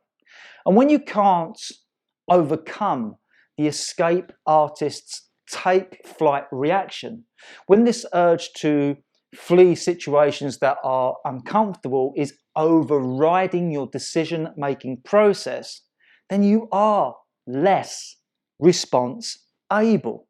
You are less able to respond to a situation in a manner that could be constructive and progressive. And so the moral of the aforementioned is that only by overcoming our fears and insecurities as we step into positions of responsibility that requires high standards of conduct, do we grow in courage and competency and get the results that we desire. However, each time that we shirk the responsibility of taking on a new experience, task, or role, we negate the opportunity for personal growth and progress. And I will even go as far as saying that escaping from responsibility is a childish thing to do, in the sense that if you don't take on responsibility in your life, then the less personal growth you will experience and the more immature, undeveloped, and incompetent that you will remain. Furthermore, we're not being held accountable for your actions with no one to account for your movements. You are more likely to stray off the path and do that which is inappropriate, unacceptable, and damaging. The standards of your behavior are likely to drop. That's because when nobody's looking, and if you think you can get away with it, you are more likely to take the quicker and easier routes in life, take the shortcuts, which usually means half-arsing it, doing it partial and improperly, which will always lead to mistakes on your part and wrongdoing towards others that were hoping, expecting, or reliant upon you to do a thing properly. And so, now that we've explored all of the different ways in which escaping from responsibility is having a detrimental impact on our life, let's balance out this topic by looking at where the escape artist trait would have a beneficial impact when it comes to escaping from responsibility. So, when is it beneficial to escape from responsibility? Well, often we are faced with a situation of having to be responsible for irresponsible people. This could be a situation at home, at work, or with friends. And these situations are when we are having to take care of other people's needs who refuse to be accountable for their own needs, even though they could and they should take care of their own needs for their own good. So, for example, you could have a family member, a child, a teenager, or a sibling that is refusing to pull their weight, refusing to take care of their health, refusing to do certain tasks, refusing to address their own problems, refusing to be response-able when needed or when the time calls for it. And so you find yourself picking up the slack and doing the extra work, which of course aggravates you and results in some type of conflict with the unwilling party, and then you bearing a grudge, which is an unpleasant experience for all concerned. Which brings us to the crux of this particular topic, in that being responsible for irresponsible people does not help them. It keeps them in that mindset of irresponsibility. When we continue to support irresponsible people, is in that we sympathise with them and do too much for them, they remain in their comfort zone and they never learn to fly on their own. They never step out of that comfort zone to expand and grow. They will never learn how to climb out of a rut to move forward and upwards. They will never experience the personal growth they need to strengthen their character and physicality. They will remain in a karmic cycle of degenerative behaviours. And where else do we need to moderate our responsibilities? Well, sometimes we do fall victim to the demands and expectations that we set for ourselves and that are projected onto us by others. And what exactly do I mean by that? Well, when we have these demands and expectations of certain outcomes and results to take place in our life, we can take on too much responsibility, in that we take on a schedule, a project, a task, a commitment, or a relationship even that is too much for us to handle and cope with. In that this position of responsibility means that we have ended up in a place of experiencing extreme amounts of effort, stress, and anxiety.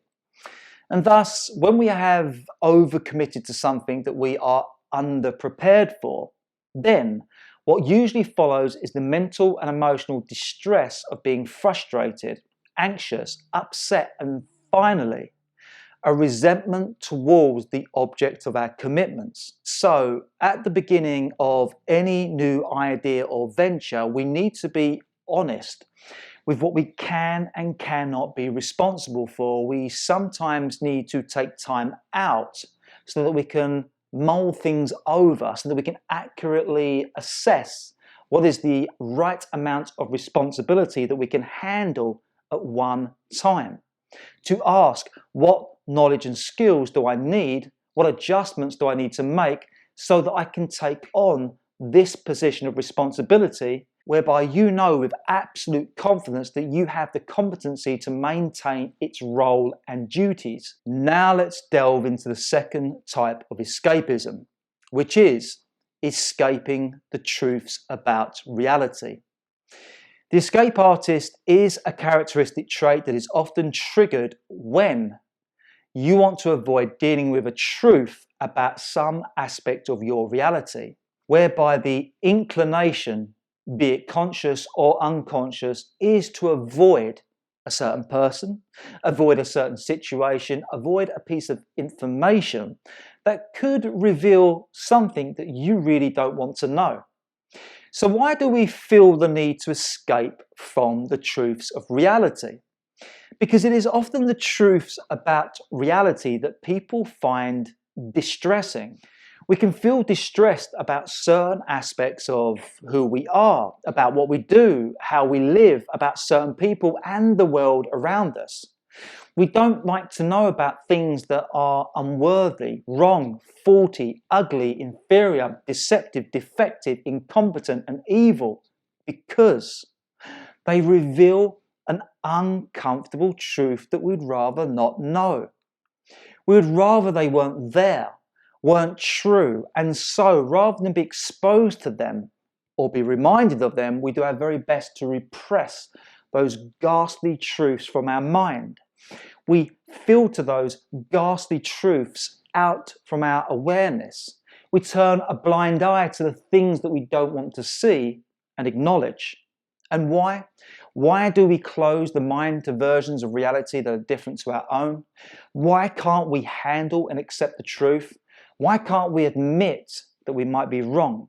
That's because to accept a version of reality that proves that we are wrong would dismantle some of our belief systems and affect the integrity of our identity. And since what we believe in and what we identify with is a major part of our guiding values and principles, for that to be proved wrong would leave us in a state of unknowing, uncertainty, and unsureness. And those three different states that I've just mentioned, those are states of disorder, states of chaos. And us humans, we like things to be in order. We like to know that what we know is right, consistent, and reliable. For knowingness provides us with the security of structure, order, and certainty in our lives. And so any truth that threatens the security of what we know and how we live is a truth that we tend to avoid, that we choose to ignore, that we choose to avert from. Therefore, we get to escape from dealing with the painstaking truth that threatens our way of life. However, as long as we keep escaping from the uncomfortable truths about our character, our lifestyle, our behavioural patterns, our habits, our relationships, our actions, our past, job, environment, or the society, the world that we live in, then we also continue to live the lie.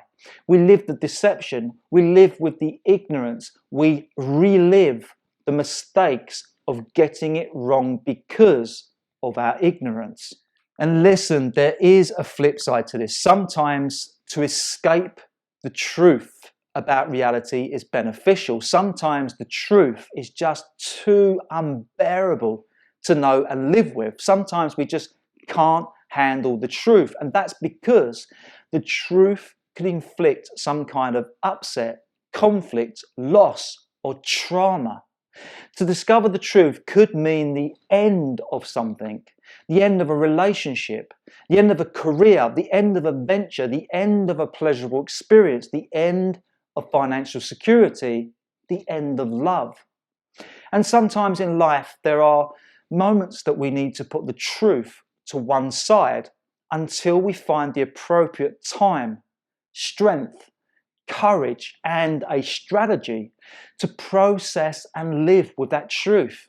Because when a truth has proven something to be wrong, this revelation is typically followed by a period of unsettling change whereby we experience anger, upset, frustration, disappointment, regret, shame, guilt, or grief, whereby we have to face a disruption, an adjustment, and sometimes an entirely new way of living and being.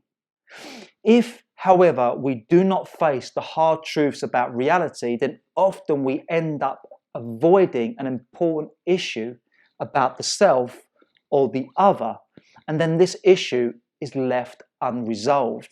And yet those unresolved issues, they never go away, but instead they remain as a karma that continues to present itself in similar future situations that provoke and incite the negative memories, thoughts, and emotions surrounding that unresolved issue. The unresolved issue becomes a malignant blight on the psyche that until we face it, resolve it, and learn the lesson, this part of our life will always be a thorn in the side, a limitation, a roadblock, a wrong action that leads to a negative consequence. Which now brings us to the third type of escapism, which is escaping routine and work. We all at some point get this urge to escape from the parts of our life, the circumstances that have become too routine and too hard work. Because let's be honest here, the repetitions of routine and work, the going over the same thing day in and day out, well, it can at times feel restrictive, demoralizing, and like it's never going to end. Furthermore, human beings are not designed to work for long and arduous hours. We are not designed to be forced into a set pattern of behaviors and clam-baked into a style of living that is heavily set in a regimentation of schedule and work. This violates the nature of balance. However, most people are so work-orientated and routine compounded that they are busy rushing to their deaths. They rarely get to stop and smell the roses. There is minimal allowance for adventure, flexibility, freedom, curiosity, and novelty, which are very important needs and aspects of the human condition. So if your life has become too regimented, too scheduled, too robotic, too mundane and too restrictive, if you have committed to a daily, monthly or yearly routine of tasks and projects, duties and activities that makes minimal allowance for you to take a break to enjoy the fun, laughter and beauty of life, if you feel like you are pounding away every day on this uphill treadmill, if you are grinding out the mileage in the same one direction and feel like you are looking at the same dreary scenery each day, then your life has become too routine and too work orientated. You see, all work and no play makes for a very dull and uninteresting life. The experience of your life can start to feel like this relentless chore that never seems to end, where the imbalanced lifestyle of extreme work ethic and regimented routines will assault you mentally, emotionally, physically and spiritually, numbing you into a state of psychological sterilization where you become this joyless, indifferent, dispassionate, cold, thick-skinned and cynical being that has had all of the excitement, curiosity and fun sucked out of them. And that's when we can start to loathe the life that we live and the person that we become.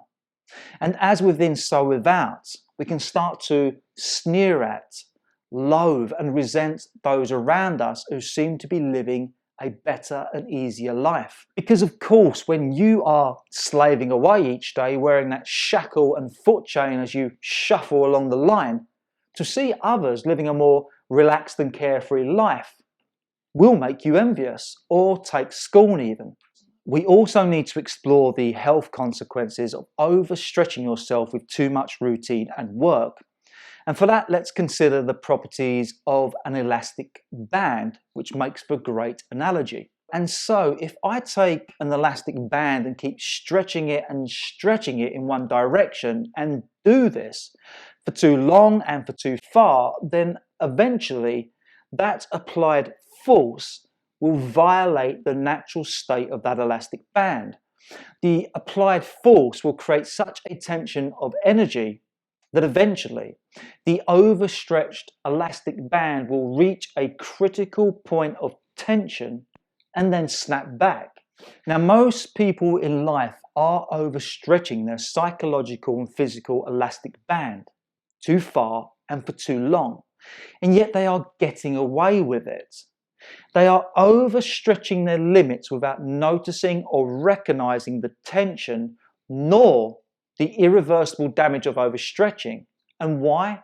Because they are using quick fix escapisms.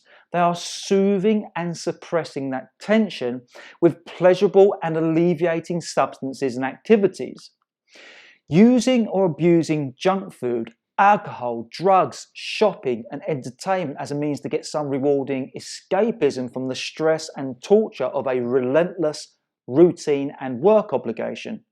And it's when you fall into the trap of rewarding yourself with pleasurable compensation to alleviate the entrapment of work and routine that you continue with overstretching your mind, body and soul.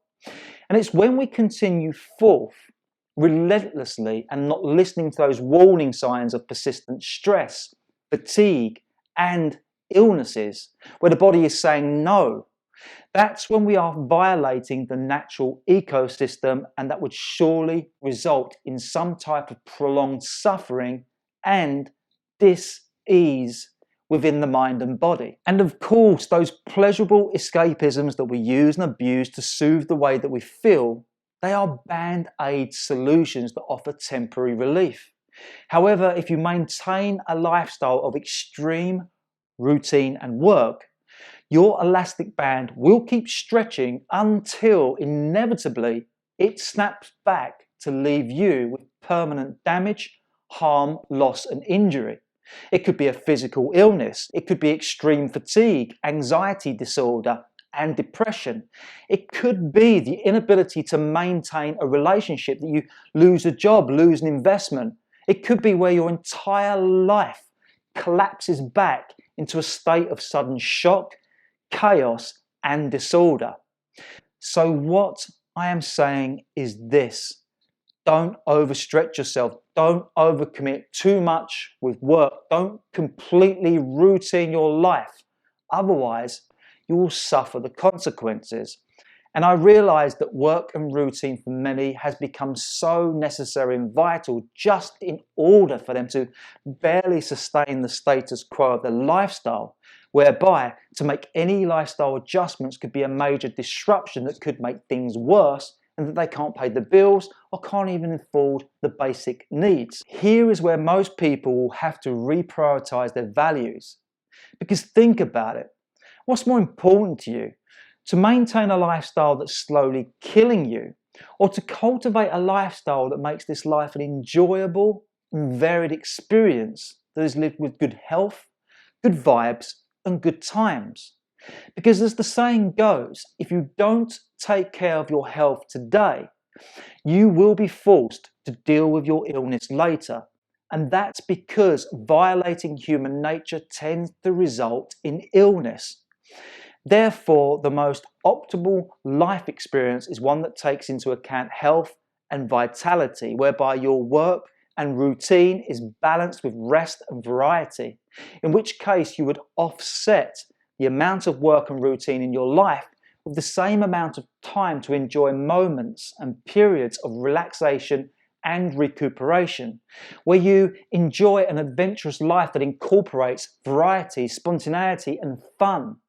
And this leads us both on escaping dangers and fears, because there's no getting away from it. We all have this inextricable need to escape from that which is dangerous and fearful. It's a natural take-flight instinctive reaction that is part of the human biology, where both danger and fear are two peas in a pod. Whenever we sense that something is dangerous, this also elicits a sense of fear. We fear that there will be some type of harm, injury, or loss when imagining or thinking about something that we feel could result in some type of damage.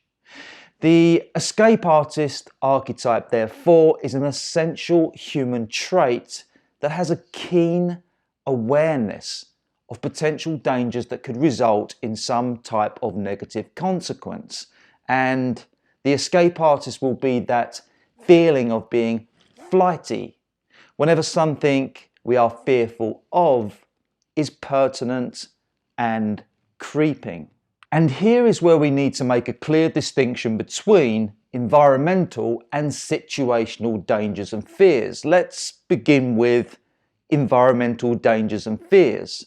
With environmental dangers and fears, we do need to be wary of and keep a safe distance from the obstacles, the elements, the moving structures, and the hazards that are present within the landscape or the cityscape, and where there is a risk of physical injury. And so it's shrewd to have your wits about you, and it's best to give a wide berth to those potential risks.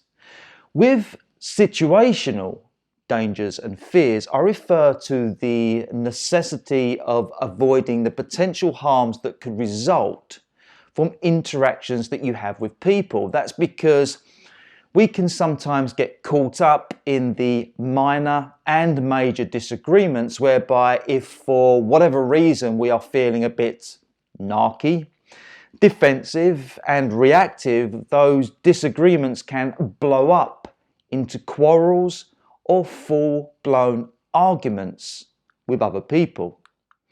Now, it must be said that the dangers and fears in relation to situational confrontations and disputes are a two-way street. It takes two to tango, in that if we cannot remain calm and composed and collective when interacting with people, if we are unable to manage our emotions and unable to recognize the limitations of our own subjective bias, then of course we can be defensive, evasive, ignorant, reactive, and jumpy when it comes to dealing with people.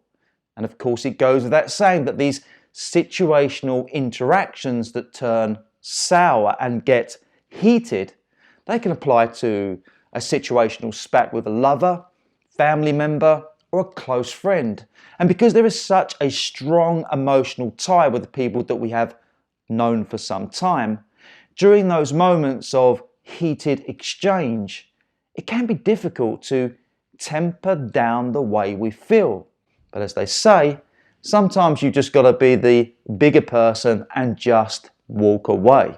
So, whenever you find yourself in an intense situational dispute, or you have a precognition that an interaction with someone could escalate, and this is something that can't be amicably resolved, then it is far wiser for you to back down, back off, and back away and embrace the escape artist's instinctive urge to take flight to a place where you can find distance and space where you are safe from harm's way, so that you can take time to pause, reflect, and get a fresh perspective and realize a different approach, so that you are ready to deal with the situation with a fresh, rational, and composed response, or so that you can abandon the situation altogether because it is beyond redemption. And now that we've explored why it is essential to escape from environmental and situational dangers and fears, let's look at why it's important that you embrace danger and fear and lean into things that you would normally avoid and escape from. Because there are certain times in life that we need to throw caution to the wind. We need to face our deepest fears and do what appears to be dangerous, because if we don't, then these fears and dangers will dictate what we can and can't do, and they will control the way we behave. It could be that we are unwilling to take risks by venturing into new landscapes, and that fear can cause the perimeters, routines and habits of our life to be restricted to the local vicinity of our habitat. In other words, we can start to live a shrunken and sheltered life. It is the escape artist's strong and fearful urge to avoid anything that is unknown, unusual, and uncomfortable that talks you out of taking on new ventures, whilst talking you into sticking with what you already know works best, even though by staying as you are and sticking with what you've got will prevent you from venturing into something that would make things work better for your overall well-being. Now let's consider different situational factors where it is necessary for you to embrace the unknown to stimulate personal growth, and discuss what the fears are that would stop and harm you, because without personal growth, we do experience the suffering of personal decline. And so when considering the unknown, when thinking of doing something completely new, it is the escape artist's desire to avoid danger and fear that is triggered. That fear is triggered when we are uncertain of and unsure about a situation, where in the absence of knowledge, wisdom and confidence, we imagine all of the potential worst case scenarios of what might happen. And this fear-based projection is what then elicits a feeling of dread, insecurity, worry, and discomfort. And then we start to rationalize why it's probably best that we don't expose ourselves to that situation. For example, that urge and rationalization that we have to avoid a situation can arise when we are thinking of upgrading a career position, when taking on a new job, when approaching a stranger, when starting a new project, or even when learning a new skill or hobby, whereby the trepidation that we have towards the unknown causes us to ruminate over all of the things that could possibly go wrong. And there's nothing wrong with considering the downside of anything. It is necessary to prepare ourselves, but we can start to overthink and second guess situations. We can imagine and think about all of the things that could possibly go wrong more than we do imagine and think about what could possibly go right. And when dreading the worst case scenario, we are likely to refrain, to pull back, to choke, and to not follow through, where the overriding fear of what might happen causes us to shrink back and retract from the situation. And when we investigate that overriding fear, we will uncover a whole host of fears that give us the jeepers creepers. This would be the fear of making a mistake, the fear of being exposed as unworthy, the fear of judgment, the fear of ridicule, the fear of rejection, the fear of loss, the fear of harm, and the fear of failure. And it is these fears that incite either a flight or fight reaction. And of course, it is much safer and comfortable to take flight from a situation than it is to take fight to the situation and expose oneself to those discomforting fears.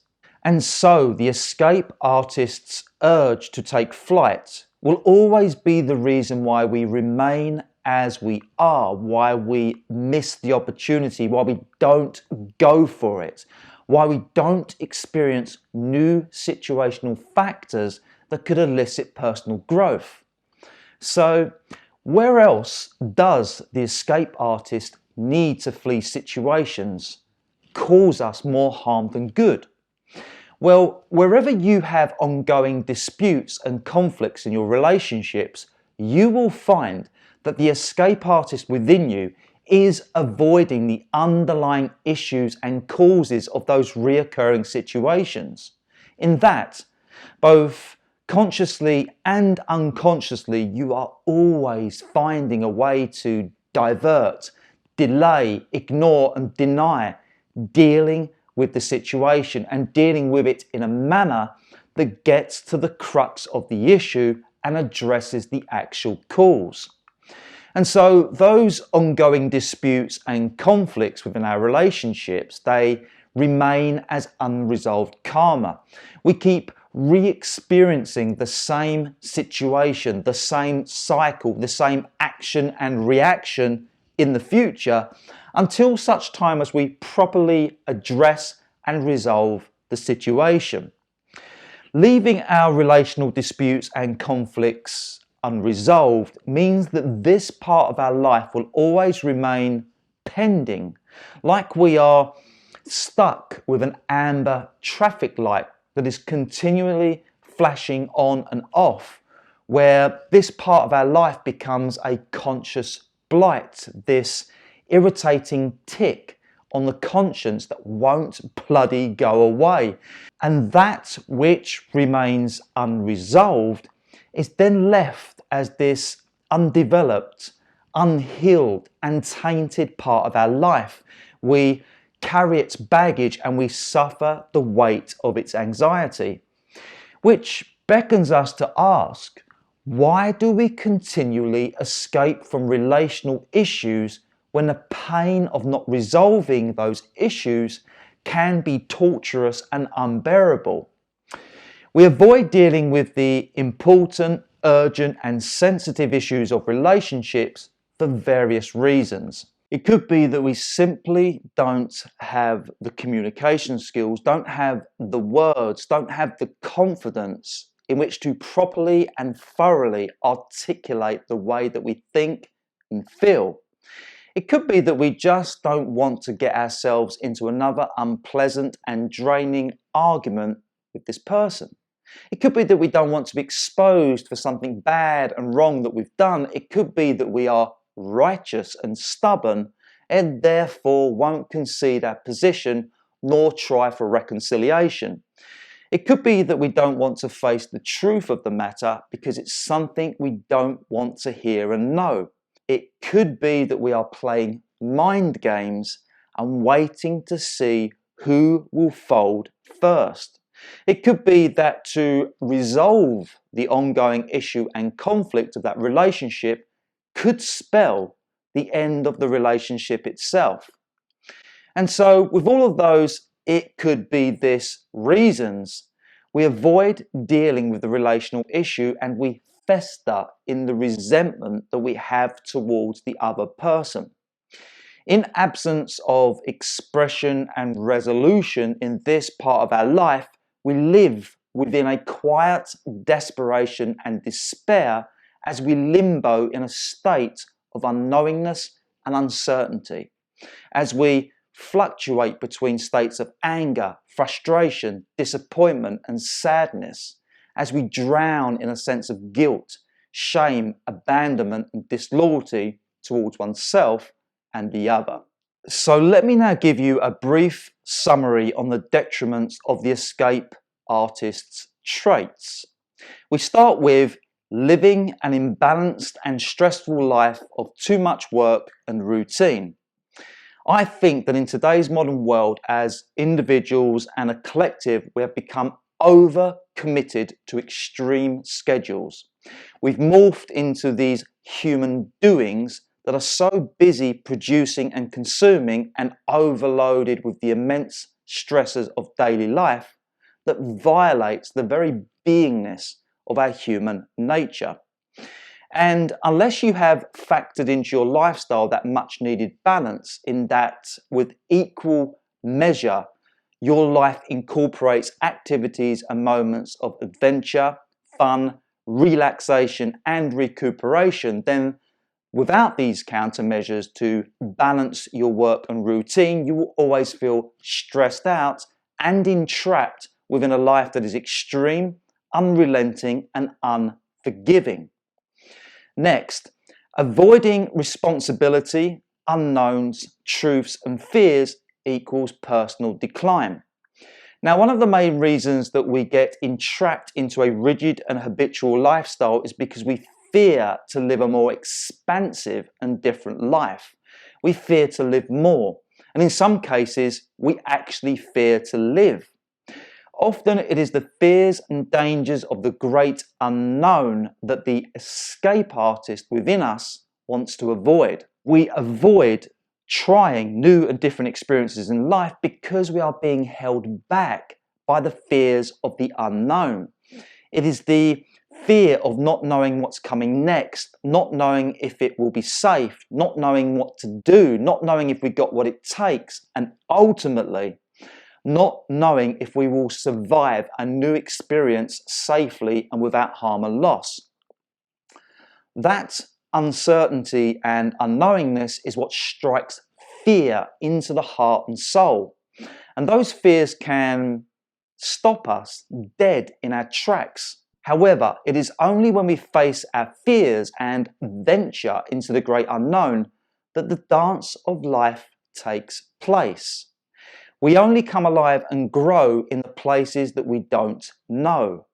We only experience personal growth and gains when doing something new and different. We can only develop skills, knowledge, intelligence, and wisdom by doing new things. You see, when you venture into the great unknown to face your fears, that's when a different part of you is forced to deal with the situation, forced to make it work, forced to push through and succeed. When we are put into the uncomfortable places, the difficult situations, when our safety is on the line, when we have no other choice but to succeed or fail, when it's life or death, that is when the motivation, the need, the desire, the enthusiasm and the willpower is at its most vigorous. The will to live, the will to have, the will to make it happen is the driving force that comes to our rescue. So, whatever it is that you perceive as being difficult and discomforting, wherever the fear and insecurity is palpable and overpowering, wherever there is a responsibility that you dread, these will be the aspects of your life that you will be avoiding and escaping from. However, it is often the things that we continually escape from and avoid the most that are the things that we need to face the most. That if you were to face and resolve these particular aspects of your life, you would actually experience some type of personal growth and achievement.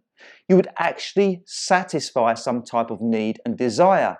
You would sharpen your skill sets, develop your competencies, and strengthen your character. And it is very simple. The more of life that we embrace, the more we grow. The more of life that we avoid, the less we grow. Furthermore, those problems and pains of life that we continually escape from, they become long withstanding issues that remain unresolved and they never disappear.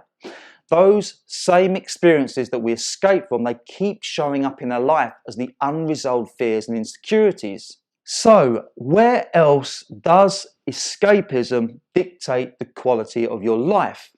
It is when you are indulging with unhealthy escapisms with quick fix toxic habits.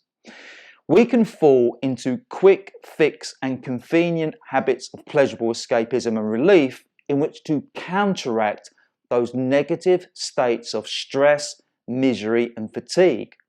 Those negative states, aforementioned negative states, are resultant of being entrapped within a lifestyle of extreme work ethics and routine, which also means that the escape artist archetype will be a reflexive and reactive trait that uses and abuses quick and easy methods of escapism so that you can temporarily alleviate and soothe the stress and pains of being entrapped within an extreme lifestyle that violates your true nature, where any substance or activity that provides you with immediate and quick alleviation from negative thoughts and feelings will become a reinforced habit that allows you to continue with an extreme lifestyle that violates your true nature, where the prolonged abuse or addiction to pleasurable escapisms also comes with a high risk of physical and psychological damage.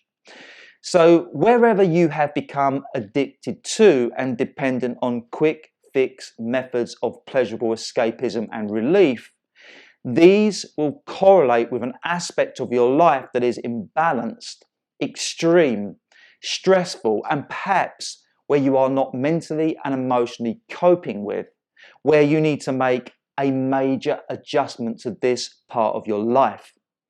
And here, whilst on this subject of quick fix relief, we need to talk about digital distraction. Most people have unknowingly factored unhealthy escapisms into their life with the entertaining distractions of a digital reality.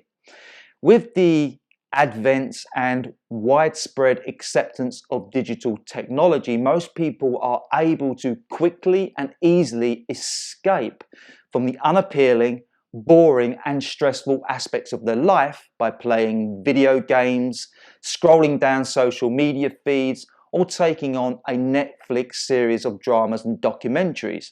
And nowadays, with access to all of our entertainment preferences on a handheld digital phone, we can enjoy mini escapisms. We can get a 5 or 10 minute break from life here and there and whenever we like. Of course, when used in moderation, it is harmless to enjoy digital stimulus as a form of entertaining escapism. However, digital stimulus can become a compulsive form of escapism. We can easily fall into the trap of abusing digital stimulus to escape from the different aspects of life, whereby addiction to digital stimulus becomes another form of entrapment, and that we've become habituated, fixated upon and addicted to the device that provides us with mental stimulation and escapism.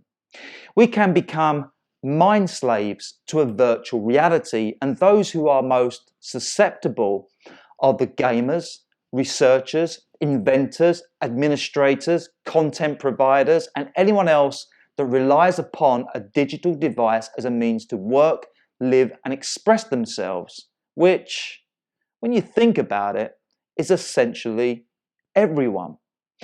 So getting sucked into the vortex of a digital reality, regardless of whether it is a method of entertaining escapism or for creative and work-related productivity, if you spend most of your time glued to a digital screen, you will neglect the other and equally as important areas of your life that are necessary for balance, welfare, and happiness. And so we finish off the detriments of the escape artist archetype with being stuck in an entrapment and escapism cycle. You see, we do need regular escapism from the regular aspects of our life that are stressful and habitual.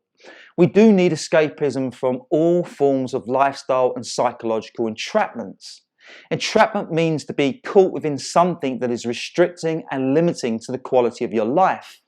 And when we are caught within this intense focus and energy draining commitment to certain activities and duties, there can be this foreboding sense of endurance of I have to do this, or when it's over then I can rest, that we all experience. When we are trying, struggling, pushing and forcing ourselves to get through something that's unpleasant and painstaking. It may be that we have committed to this limited belief that we can't stop what we are doing, that we must continue with the intensity, the progress and the pace of something, because if we don't, then we could lose something, or we might not get the outcome that we need on time. It could be that unless we stick with the extreme pace of a certain commitment that we've made over here, that we won't be able to experience or maintain something else over there, where a happiness, a security, a dream, an obligation or a promise over there is completely dependent on the extreme things that we are doing over here. We can become so deeply fixated on things because there is such an investment and reliance upon these things to provide a certain outcome that we have convinced ourselves that we can't live without.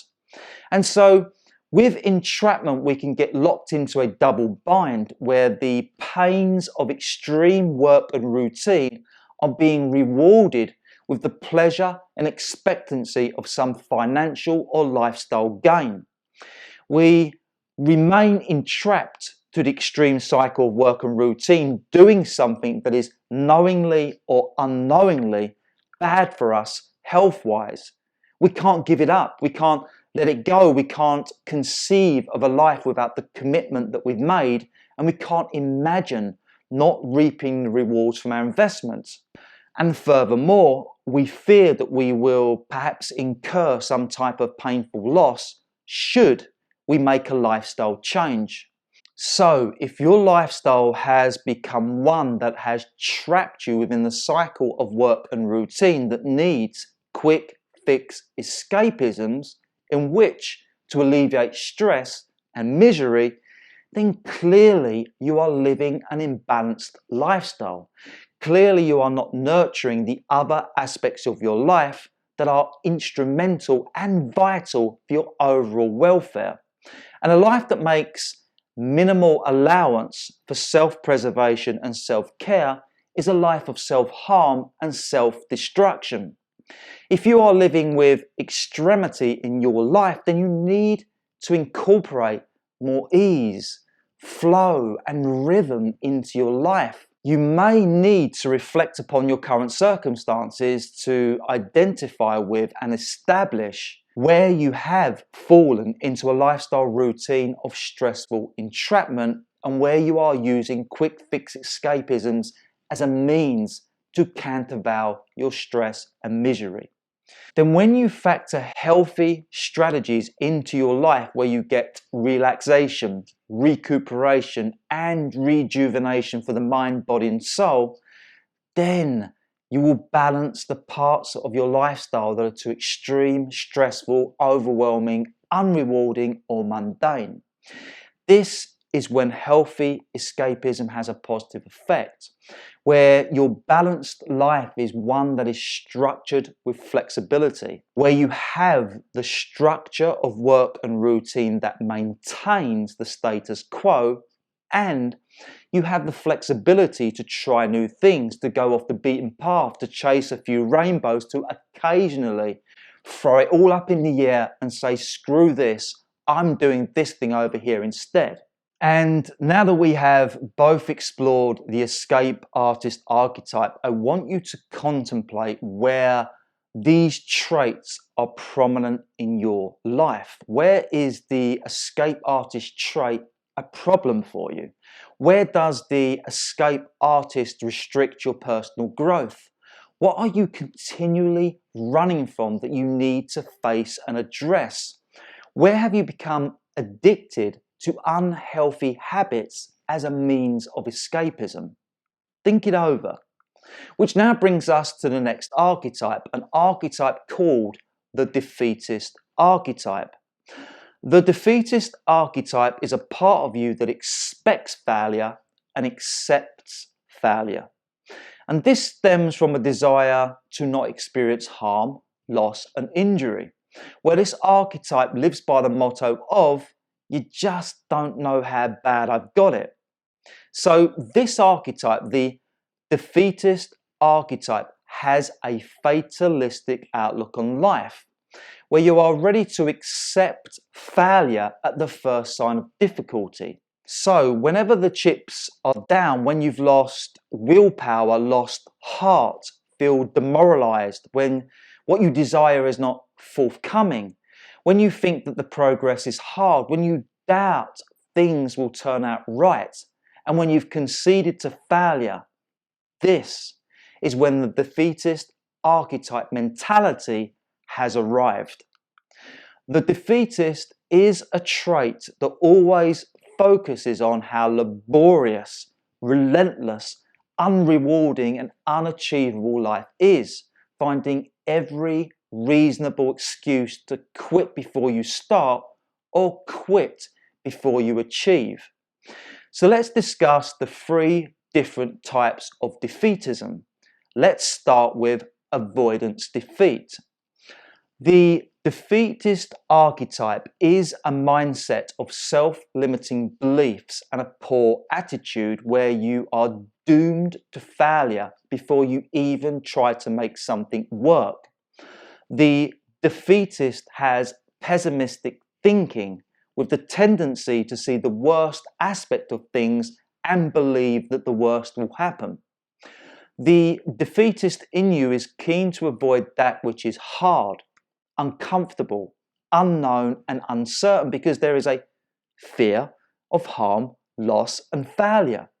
The defeatist in you will cast doubts of, this will never work, I don't have the insert resources in this bracket, and it's too hard because of. And through these conceived failures, you never embark on that which you ideally prefer or dream about.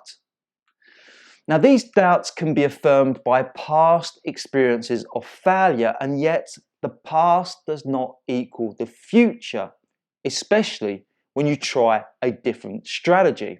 Furthermore, many doubts are limited beliefs that have no basis in reality, and so without proof, we can make these false premonitions that something will go wrong, where the false premonition then becomes a self-fulfilling prophecy. And listen, there are some times that we do need to pay attention to our doubts and avoid certain things. There are times that we do need to avoid potential harms, losses, and failures. And where it is appropriate and when it is necessary, it is sometimes best to concede that something won't work, especially when the risk outweighs the potential reward. And this comes down to investigation and discernment, the ability to accurately assess when something needs tackling or something needs avoiding altogether. We do, however, mistakenly tend to avoid things more often than not and concede that we can't do what is necessary to succeed, when actually, with enough grit, savvy, and determination and the right strategy, we can succeed. And where we have ideals that we so badly want but don't go after them because of a defeatist mindset, then these ideals become a chink in the armor, this weakness in that we can't be or do better, this regret that we never pulled the trigger or never stayed the course. And so moving on from this, we get to the most common type of defeat, which is fatigued defeat, which means we quit when we're frustrated, tired, upset, and demoralized. So what do I mean by fatigued defeat? Well, the defeatist archetype is a trait that surrenders to and retreats back from situations that place a taxing demand on one's personal capacity. So whenever something or someone is making you feel psychologically and physically tired, drained, and demoralized, the defeatist in you will get tired, lose faith, and perhaps choose to throw the towel in and abandon the situation altogether. Of course, there are times that we do need to stop banging the head against the brick wall, realize that our efforts are wasted, and then admit defeat, especially with activities and situations that don't make progress, and when dealing with people who can't respond in a manner that's conducive to our needs. Likewise, wherever we experience persistent frustration, stress, and upset, without any visible upside or evidence that things will improve, it's time to call it a day and move on. Nothing but suffering comes from chasing after a lost cause. We therefore need good judgment to choose our fights wisely, knowing for absolute certain if the battle is winnable before we start. Once we have started, to know when the battle is lost and not worth any more time and effort. That said, when making decisions when fatigued, they typically lead to a poor result. When feeling fatigued, that's when we are at our lowest and weakest ebb. When feeling down, we are most likely to conclude with a host of negative reasons and excuses why things aren't working out. Even though that might not be the actual case, because from a poor frame of mind, we tend to look at a situation from a downgraded point of view. And so sometimes we just need time out from a situation to adequately rest, recuperate, and reflect. And in most cases, when temporarily removing ourselves from a tough situation, we are lent the perspective to review where perhaps we have taken the wrong or inefficient approach. And within a neutral space, we can then devise a new strategy ready to restart the progress and with renewed determination. You see, with a proven strategy, enough time and persistence, most games in life are winnable. And sometimes a step back is just what we need to prepare for a resurgent comeback. Sometimes all it takes is just one new thought, one new idea, one more push that leads to ultimate victory. And this leads us on to actual defeat, where actual defeat comes with outward blame and inward blame, and where we project failures into future scenarios. So the defeatist is an archetypal trait that has developed as a result of experiencing some type of failure in the past that has resulted in a subtle to severe life-altering trauma. It could have been a failed business, failed relationship, failed career, failed activity or venture. And listen, failure is a fact of life. The pathway to success is littered with multiple failures. In everything that we try for the first time, we will almost always fail at it. Sometimes we must fail at the one thing and fail at the one thing multiple times until we succeed at it. Therefore, actual failure should be embraced as a necessary requirement to become skillful and succeed at something.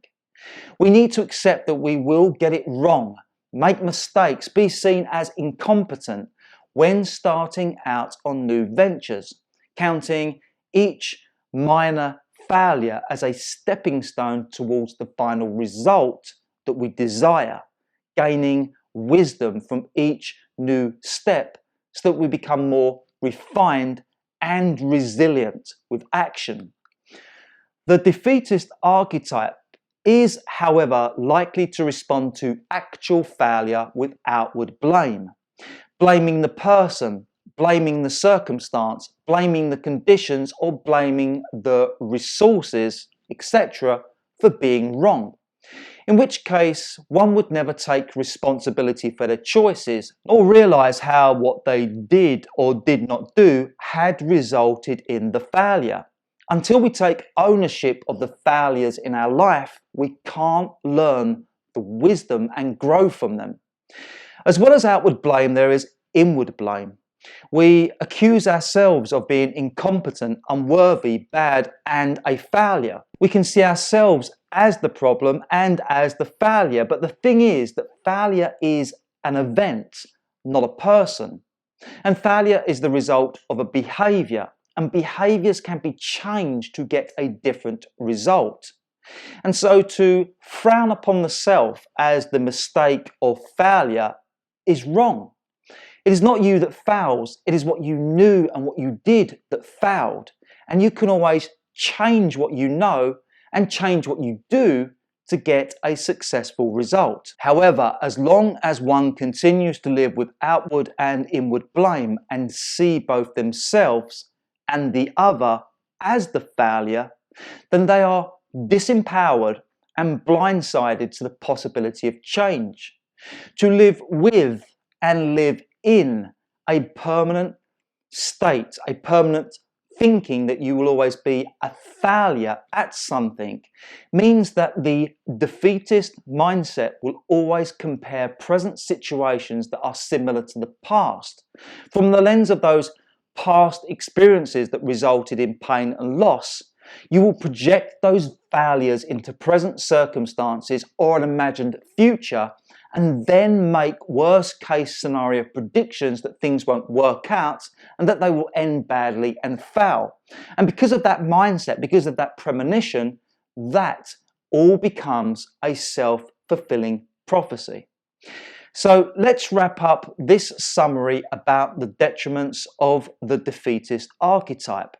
We start with imagining worst case scenarios with minimal upsides. If you are looking at situations and thinking about all of the negatives, all of the what could go wrongs, all of the ways it won't work, and at the same time you don't see how it could get better, you don't see the positive result, you don't see the way out and the way forward, what do you think this will do to your morale, confidence and motivation, right? It will sink like a ship that's hit a giant iceberg. And so by dwelling on the downside with little consideration for the upside, the defeatist within you is a mindset that will be projecting worst case scenarios, thinking of how the situation today or tomorrow will probably turn out disastrous like yesterday. Furthermore, this part of you will affirm those negative viewpoints by seeking counsel from cynical people. So this would be your friends or family members or even a stranger, where you ask them for advice about a situation in your life and they give you advice from a pessimistic perspective, and that perhaps they too are someone that quits before trying, and therefore they are likely to concur with your defeatist outlook. And furthermore, the defeatist within you is likely to consume information from newspapers, social media feeds and search engines that reinforces the negative beliefs that you can't do, have or achieve the things that you think are impossible, that you think is against you. Therefore, the defeatist within you quits before trying, rest and reconsideration. And it's very simple. If you never try, you will never succeed. It is in the trying and struggling and stumbling and succumbing and striving that we develop the character, the wisdom, the skills and the tenacity to hold position and push forward. But we must try. And when we do try, we learn to rest whenever we feel fatigued. We must rest so that we can recuperate. We must rest so that we can return back to our goals and ambitions, feeling recharged and ready for the next round of efforts and challenges. Just like a professional fighter will have 1-minute rests between each round. Just like professional tennis players will have a break between sets. The same ethos applies to life, whereby we have a process that aims towards an end goal, and during that process we take time out to recuperate. Which brings us to, without embracing failure, you will never succeed. That's because to succeed at something you must first fail at it, and often more than once. However, if you have a defeatist mindset, a quitter's mentality, that when the going gets tough, the knees get trembling, that thinks of the excuses, that looks for the out, where you are averse to the pains and losses and hardships of failure, then success will not come easy to you. It will come rarely, or it will not come at all. And so the ultimate problem with the defeatist mindset is that the defeatist does not realize that by quitting you can never win. The defeatist quits without starting, quits at the first hurdle, quits when the going gets tough, quits without a good fight, quits way too soon. And unfortunately, the defeatist cannot see that most situations are temporary, changeable, and conquerable. The defeatist does not realize that each time you quit, you must endure the pangs of failure, and you must endure the new efforts of starting all over again. And if you are someone that is always giving up on things, that quits before starting, that can never see the positive aspects of pursuing ambitions, then you can develop nihilistic thinking, resentment, and hopelessness. Because in every which way but win, the defeatist is a part of you that's thinking of how pointless, meaningless, undoable, and hopeless things are. This part of you can be hypercritical, skeptical, and doubtful towards many or most things in life. The defeatist archetype is a king of self-sabotage that can take you down a very dark pathway. The defeatist can develop nihilistic styles of thinking where, with resignation and resentment, you start to perceive the world as this hard, unfair, unfavourable, and impossible place where nothing good can or will ever happen to you. Where you start to lose the interest, motivation, and passion for life. Where you become bitter, scornful, dismissive, and dejected. Where you become less engaging, less adventurous, less curious, and more withdrawn, reclusive, and sedentary. And it is the cowardice, the living in fear of failure and fear of exposure, of the unknowns and the discomforts, that keeps one in a perpetual state of avoidance and rejection of anything that would take you out of your comfort zone and into the arena of personal growth. And the more you avoid and reject life, opportunities, and new experiences, the more you train your mind that things will never and cannot happen. You train yourself to believe that life is hopeless and pointless, and thus reinforce the mindset of a defeatist attitude. And now I want you to consider how the defeatist archetype is having a negative impact in your life. Where are you giving up in your life before you even start? Where are you throwing in the towel without going one more round to see if you can win?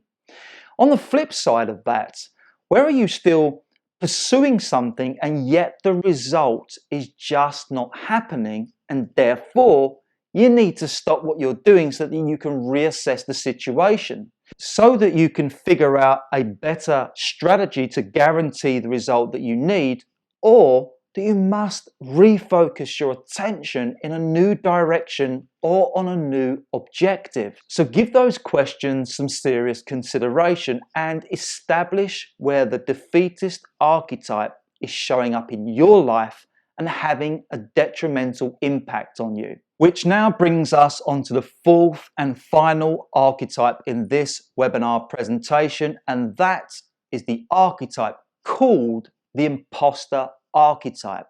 Now, this is the part of you that feels like a fraud when being someone new and when doing something new. There is a desire to get relief from the anxiety and discomfort of self-doubt, the doubts that you feel about yourself in new situations, where the motto and mindset is one of, I'm just not that sort of person. So, who is the imposter? The imposter is the part of oneself that feels uncomfortable, unprepared, and unsuitable when doing something that is beyond our current capabilities and know-how, where there can be a sense of wrongdoing and insincerity, where we can feel like we are pretending and faking who we are when performing a duty or role that is different to our usual characteristics and skill sets. We feel like an imposter when being and doing that which is beyond what we know and what we have done before. There is anxiety and aversion towards situations that we believe we are undeserving or incompetent of doing. And there are two different types of imposter. We start with the identity imposter. You see, we all have a fixed identity of this is who I am and what I can do. We identify with being a certain person. And when faced with the challenge of doing something different to the person and abilities that we identify with, we can start to think that we aren't that sort of person, that we aren't capable of doing what is required, whereby we can reject change. Now, it is important to mention that when you are aligned with the destiny of your true nature, you know who you are and you know what you are capable of. This is when the imposter archetype becomes an important indicator to let you know when an experience, situation, or opportunity is the wrong move and direction for you and your overall life journey. And so when you get a feeling that something is not right for you and the person that you are becoming, then you sometimes do need to stick with who you are and what you know and remain single-minded with the one purpose and direction. However, if you are not aligned with your true nature and you have cultivated an identity that does not reflect your innate talents, skills, and strengths, then you are at risk of rejecting opportunities that would express and develop the true you. And we can sometimes reject great opportunities to expand and excel beyond the limits of who we are and what we do and have, because the imposter archetype is too quick to dismiss new experiences, where you dismiss that which you mistakenly think and feel is not a match for the type of person that you identify with, even though these experiences are exactly what you need. Unfortunately, when locked into a fixed identity, you will struggle to identify with and accept other experiences. The fixed identity is so stubborn and unchangeable because of its programmed beliefs and values, which keeps one close-minded and unable to perceive, consider, and reach for new experiences outside of the life that you have identified with. And when we identify as being this, we immediately identify as not being that. And the more attached we become to the labels and narratives that define who we are and who we are not, the more our world shrinks. The more we become comfortable and secure in ourselves, and yet at the same time, the less comfortable we feel towards change and the less inclined and willing we are to break the mold, upset the status quo, and embark on new challenges that will strengthen who we are and develop more character. And as the late Henry Ford said, whether you think you can or think you can't, you are both right. Which means that whatever situations you identify with as being possible or impossible, you are right in your conclusions. And so it is the reality that you identify with that determines what you will and will not do, and not the situation itself. All situations in life are objective. They can be wrong and they can be right, but it depends on how you subjectively identify with the situation. And so you could be thinking about a new career, a new relationship, a new experience that does have the objective potential to be right or wrong for you. And that potential can be swayed down to how you choose to identify it with that potential. Where the imposter within you is likely to feel wrong about something because that something does not match the person that you identify with. And so you make a conclusion from the bias of your subjective identity rather than look at possibilities and potentials of experiences objectively to see the reality for what it actually is. You instead use your subjective bias, which can lead you to make a wrong decision about something that could be right for you. And this coincides with the capability imposter. That's because when thinking of or actually doing something that is beyond our capabilities, there is a sense of being inferior and inadequate for the undertaking of that situation, task, or role at hand. Capability equals comfort, certainty, and security. And so without being or feeling capable, we can feel doubtful, insecure, nervous, and underprepared to perform.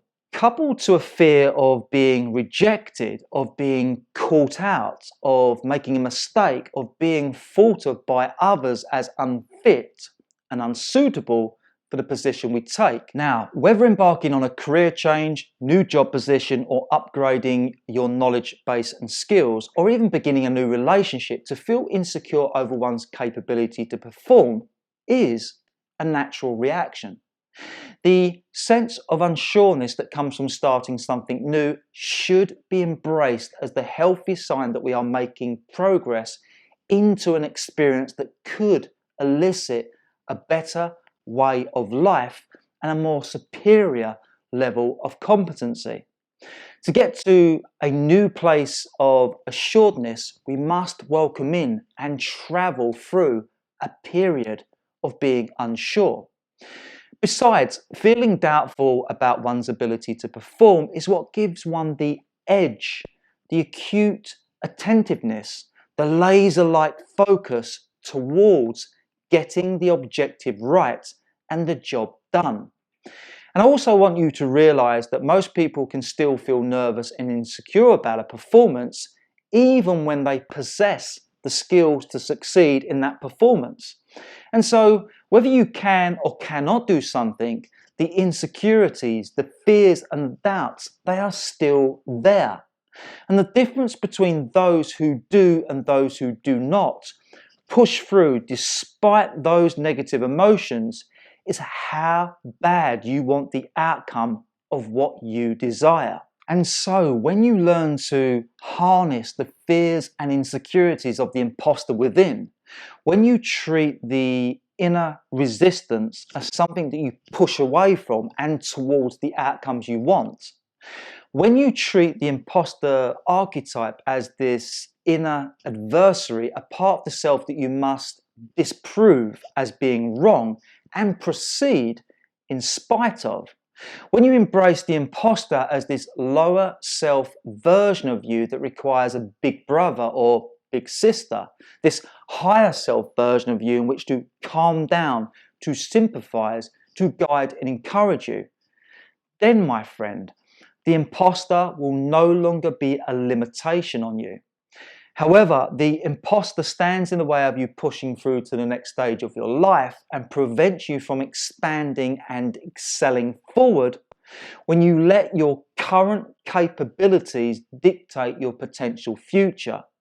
In other words, from the perspective of your current status, you are likely to judge what is and is not possible for you, even though the past and present does not have to dictate the future, even though you can explore, unfold, grow, and develop into your future. And therefore, it is the imposter in you that, through the lens of your current capabilities, will start to rationalize why you are not capable, not this type of person, not supposed to be doing it, not deserving of better, and why you do not have the right skills to succeed. But here's the paradox. There is an element of truth to those preceding statements, for it is when we take new actions, it is in the becoming part of life, when doing the welding and the bossing, that we improve upon new skills, that we actually become more capable. We earn and deserve the achievements of life in the process of doing and becoming. We don't deserve nothing without the earnest work and without proving our worthiness of that achievement. And so confidence and competency is something we grow into, whilst feeling insecure and incompetent during the process of growth. Therefore, sometimes we just need to roll the sleeves up and get on with it, regardless of that niggly little voice of doom that casts spells of doubt and derogation. Which brings us on to the next slide, which are the detriments of the imposter. You have anxiety and aversion towards experiences that will elicit personal growth, which means that whenever you are experiencing an overriding trepidation, inferiority and incompetency, a sense of fraudulence towards new experiences, you are likely to avoid or reject those experiences and sabotage yourself from an experience that could develop a new skill and knowledge within you, that could feed your soul and free your spirit, because there are no plateaus in life. Either we are experiencing personal growth or we are in personal decline. Personal decline equals suffering a life that is restricted, that elicits negative emotions and physical illness more often than not. Which brings us to the fixed identity has a re-identification issue. The imposter mentality with its fixed identity will keep you locked into the familiar lifestyle patterns that you identify with and are deeply attached to. This means that the person that you believe you are will always prevent you from becoming the person that you have the potential to be. You can become anyone when you let go of the limited belief that you have to be someone. You are free to fly anywhere you see fit when you have released yourself from the rigid values and beliefs of a character that you have created, which is a character that can be recreated with new values and beliefs. Therefore, until you break free from the fixed identity, you will never achieve greater standards nor embark on novel experiences that stimulate personal growth. You see, the fixed values and beliefs of the imposter fails to see that you can assimilate with new knowledge, skills and role plays, and even though they are contrary to your existing identity. In fact, you can have multiple identities that all correlate with and complement each other. Or you can have no identity and therefore unfold, mold, and adapt who you are as you move forwards and through this life. So to conclude, the imposter archetype is a re-identification issue. The limited thinking of your fixed identity, it struggles to detach from what it already knows and feels comfortable with, and struggles to identify with and attach to that which is unknown and could be better. Therefore, the imposter feels troubled by the idea of being someone that he or she is not.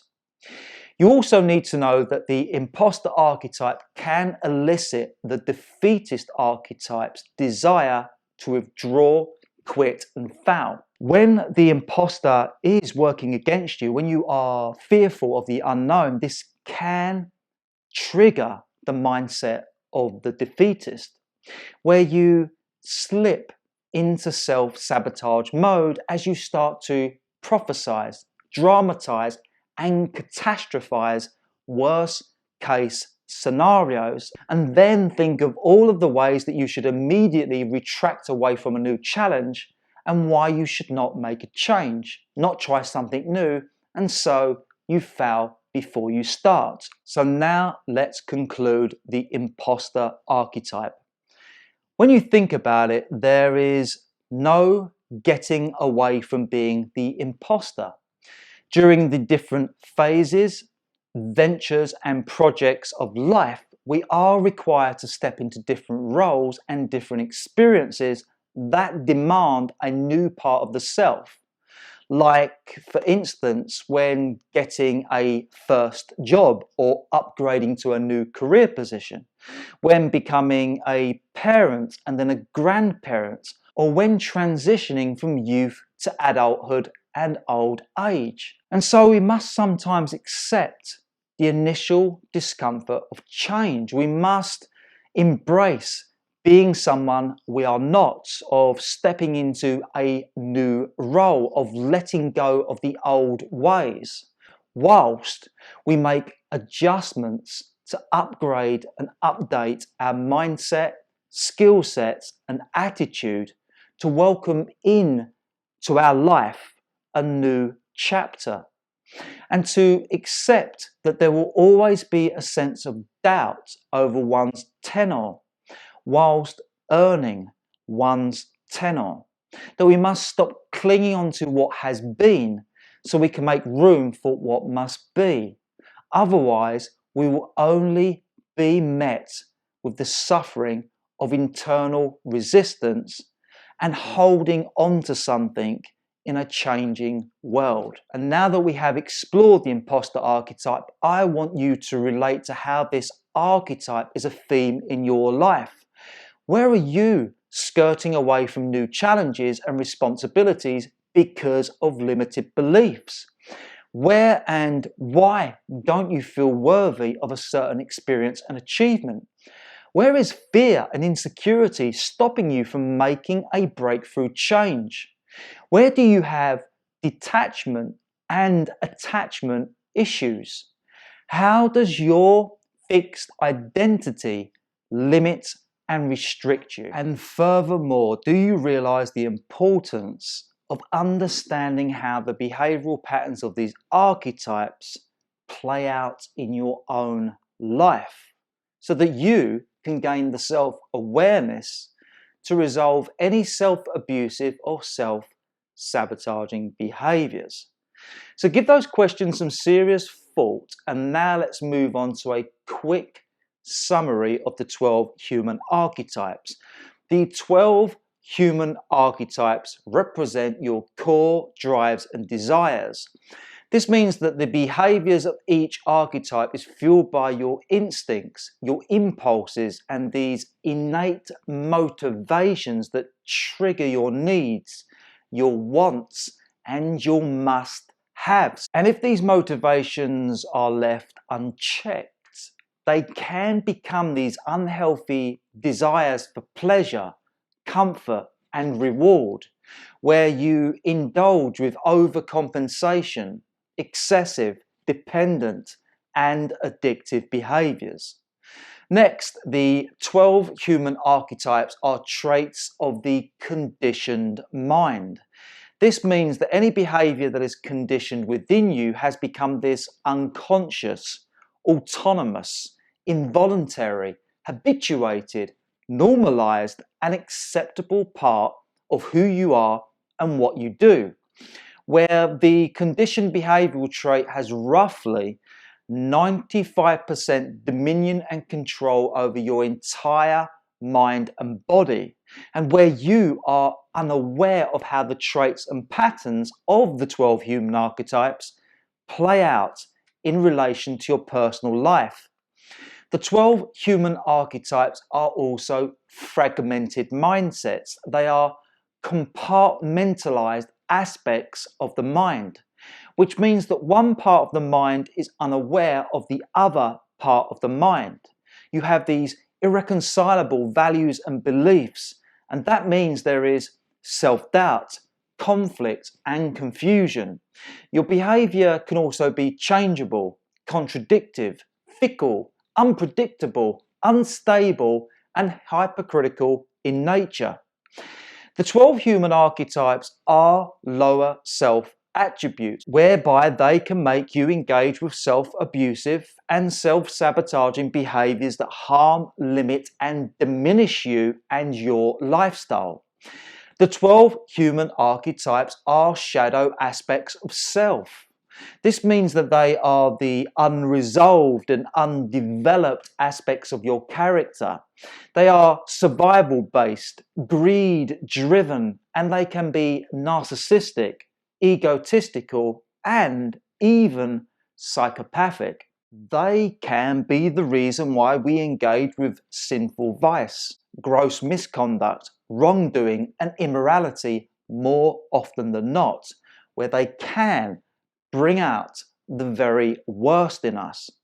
They are the impulsive and unrestrained parts of who you are that lack the wisdom of better judgment, and therefore they have a jump before you contemplate mentality, where you can be reactive, wild, juvenile, and tempestuous. The 12 human archetypes have underlying unresolved issues. These unresolved issues stem from past experiences that resulted in negative consequences that you have not yet explored, addressed, accepted, learnt from, forgiven, and then let go. And these past experiences are rooted in fears, insecurities, traumas, and shames that you now carry around with you and that trigger the behaviours of these archetypes. And last but not least, the negative consequences of the 12 human archetypes will result in negative conditioned states within the mind and body. And so as long as there is self-abuse and self-sabotage in your life, this can result in negative states of stress, misery, fatigue, anxiety, bipolar, depression, loneliness, hypervigilance, paranoia, self-doubt, self-loathing, anger, rage, low self-worth, hopelessness, unworthiness, and inferiority. All of the horrible stuff that makes life an uphill battle of struggle and suffering. And so I end this summary with the following quotes. The mind divided within itself cannot stand with integrity, and the mind divided against itself cannot live with harmony. Which means that so long as these 12 human archetypes remain as fragmented parts of your psychology and with self-abusive and self-sabotaging traits, then you will always live in a perpetual state of self-doubt, conflict, and confusion. You will experience inner turmoil and not inner peace. You will experience regress and not progress. You will experience uncertainty and not confidence. And so if you want to live a peaceful, progressive, balanced and harmonized life where you have total self-control, self-determination and absolute certainty and confidence about who you are and where you are going in life, then you would need to resolve and repurpose those 12 human archetypes so that they become coherent and cooperative aspects of your mind. And I do hope that after everything that you've learned so far in this webinar presentation, that you can see, hear, and know the importance of what I'm sharing with you. And before I bring this presentation to a conclusion, I want to share one more thing with you that is very important in terms of understanding how your psychology is dictating the quality of your life in a negative way that is working against you. And for that, we will briefly discuss the topic of the problematic character. So what is the problematic character? Well, it is exactly what it says on the tin. You have a problematic character, in that a part of your character or the whole of your character is problematic. And what do I mean by problematic? I mean that there is a part or whole of you that experiences difficulty, hardship, complexity, stress, and trouble in your life and your relationships more often than not. And there are three elements that define how a problematic character is formed in your psychology, your mind, and how that problematic character affects your perception and behavior. And we begin with the first element, which is that you have identified with a negative label and narrative. So what do I mean by a negative label? Well, somewhere in your life you have been labeled by someone else, or you have labeled yourself as being this negative character. You have identified with and accepted yourself as being this negative character, where something bad happened in your life and you now see yourself as this stereotype, which really has become an archetype. So for example, you could have labeled yourself as the addict, the alcoholic, the black sheep, the loner, the loser, the failure, the bankruptcy, the single mother, the convict, the victim of fill in the blank. And these are to name but just a few labels, where that negative label has defined who you are or defines an aspect of your life. And you see, once we have concluded that we are the role, the person, or the characteristic trait that we've identified with, we then start to cultivate a personal narrative and experiences that reinforces that identity with strong values and beliefs. We move away from experiences that do not affirm that role and move towards experiences that do affirm that role. Where this negative label and narrative that you have identified with and associated to a part of your life means that you have some character defect, where you have agreed with and accepted that there is something flawed, limiting, inferior, inadequate and deficient about who you are and what you do. So this problematic character has become part of your fixed identity, where this fixed part of your identity equals the perception that drives your behavior and produces the same outcome. In other words, you are fixed to the problems and negative consequences of this character that you have identified with and accepted into your life. And here is where I want to explore with you how and why a fixed identity comes to be, the psychology of a fixed identity, and why unfixing yourself from a specific identity is crucial for you to let go of all that negative baggage that you carry around, and so that you can experience personal growth. And so, to keep this compact, I will get straight to the important points that you need to know. Here are the 5 important points you need to know about a fixed identity, about the problematic character.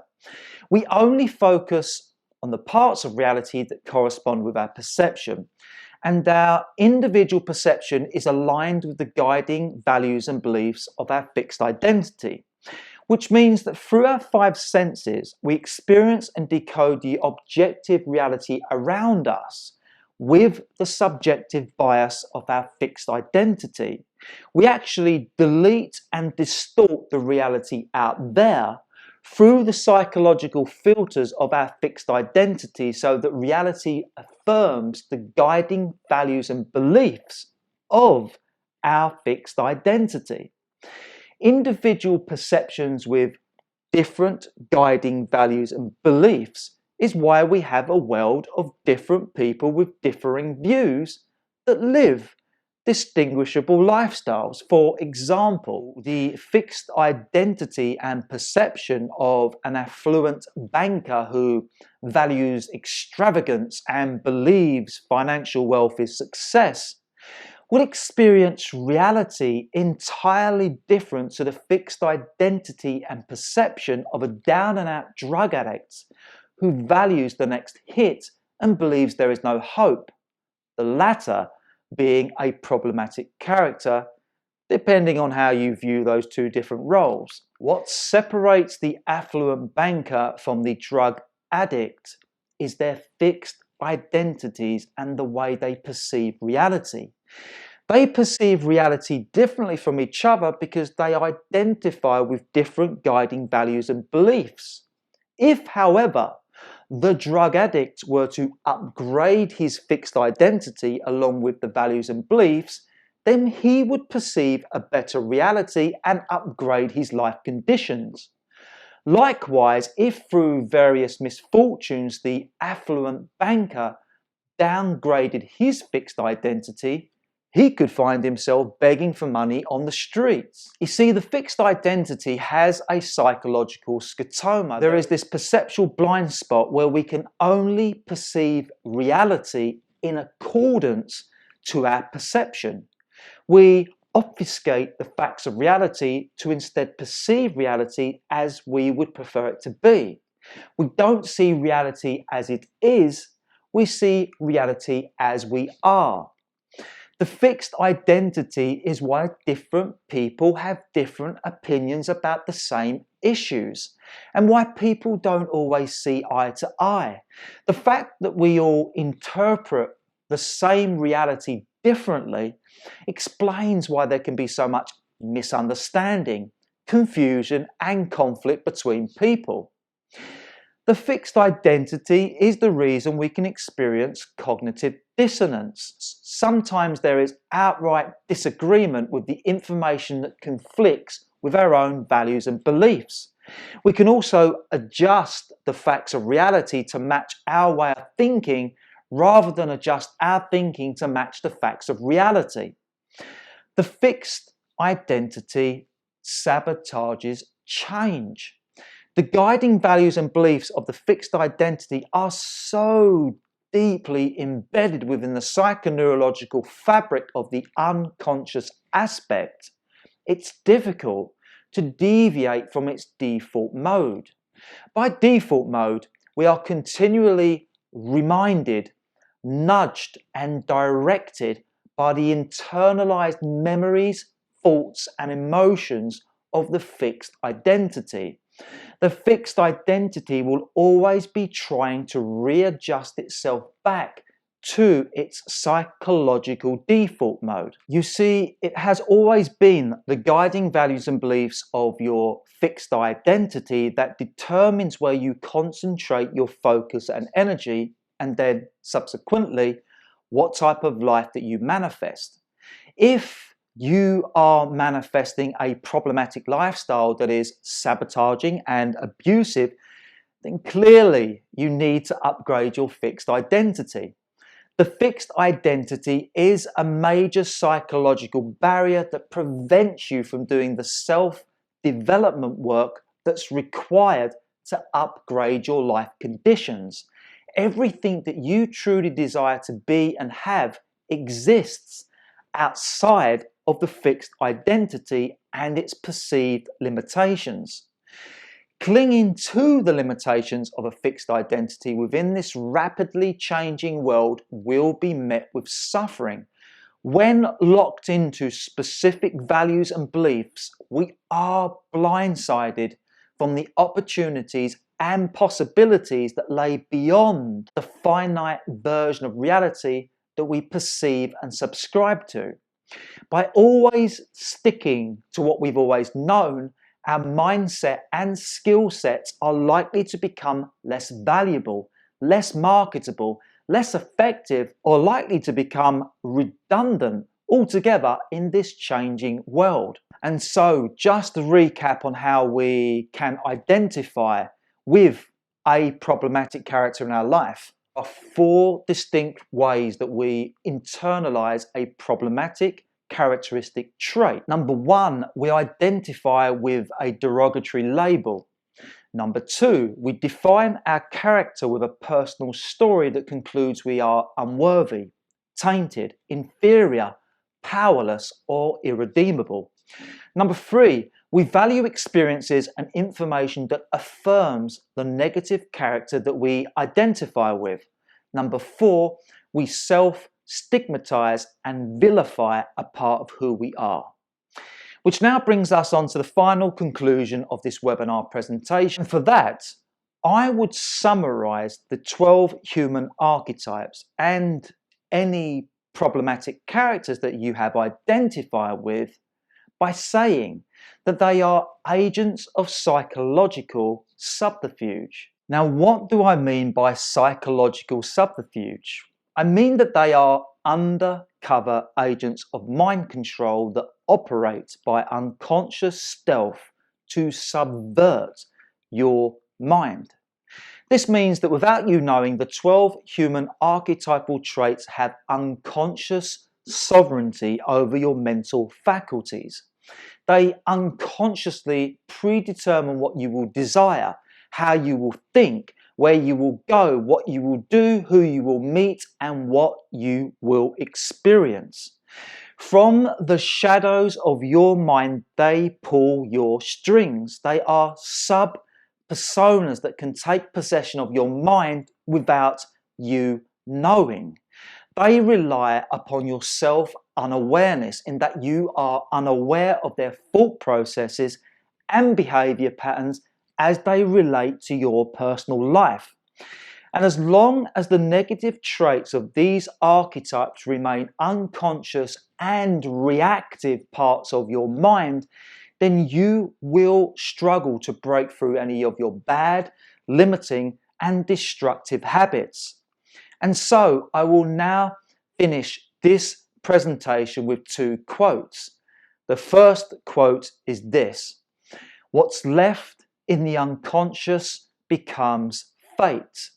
The first quote means that what we say is fate is actually a development of situational events that, beyond our own awareness, those events have resulted from the actions of our unconscious traits.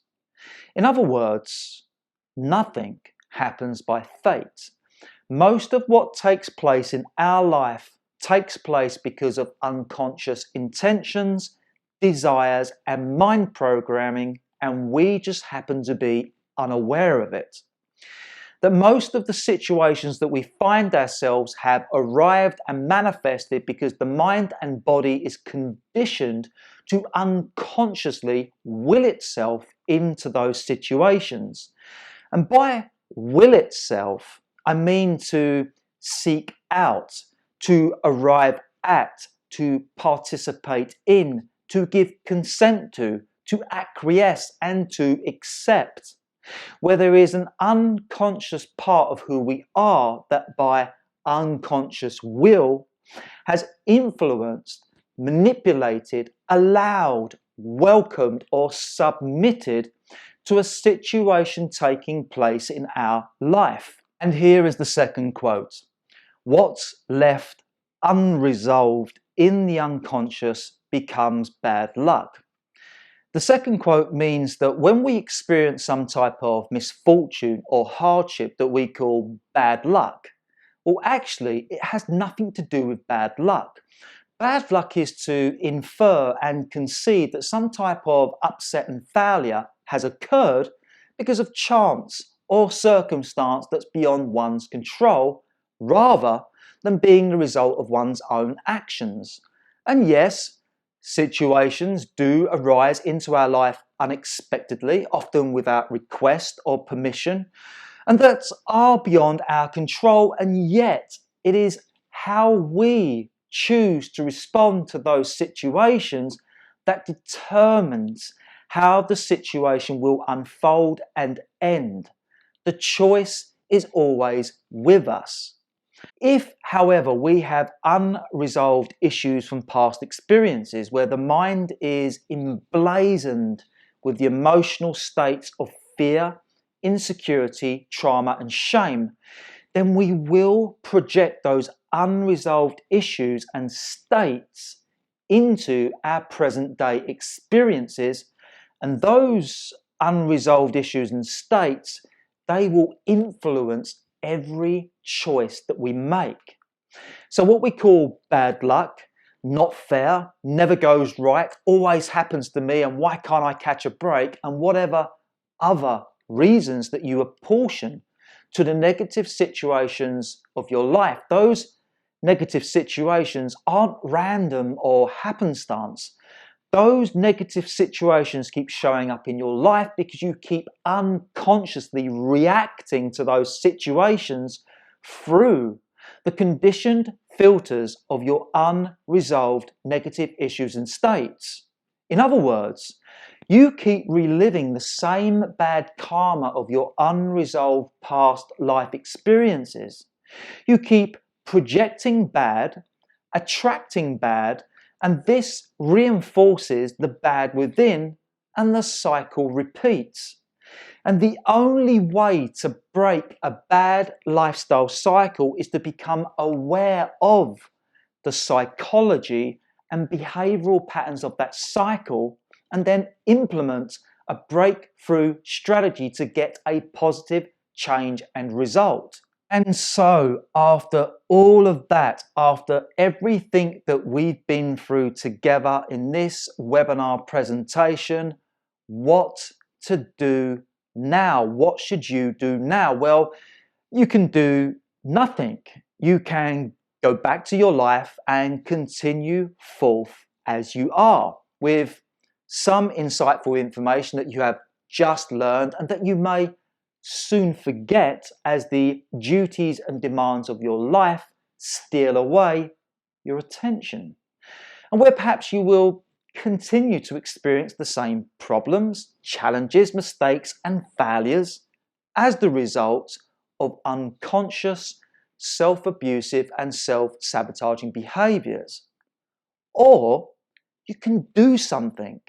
You can decide to investigate these 12 human archetypes further, because you realize how important this would be for you to understand your mind, your behavior, and your life. You can decide to go on a journey of personal transformation and growth so that you can cultivate a life that expresses your truest, highest, and fullest potential, where you can cultivate mental and lifestyle wealth. But the question I need to ask you is, have you reached a place where enough is enough? Have you grown tired of any mental anguish that troubles you?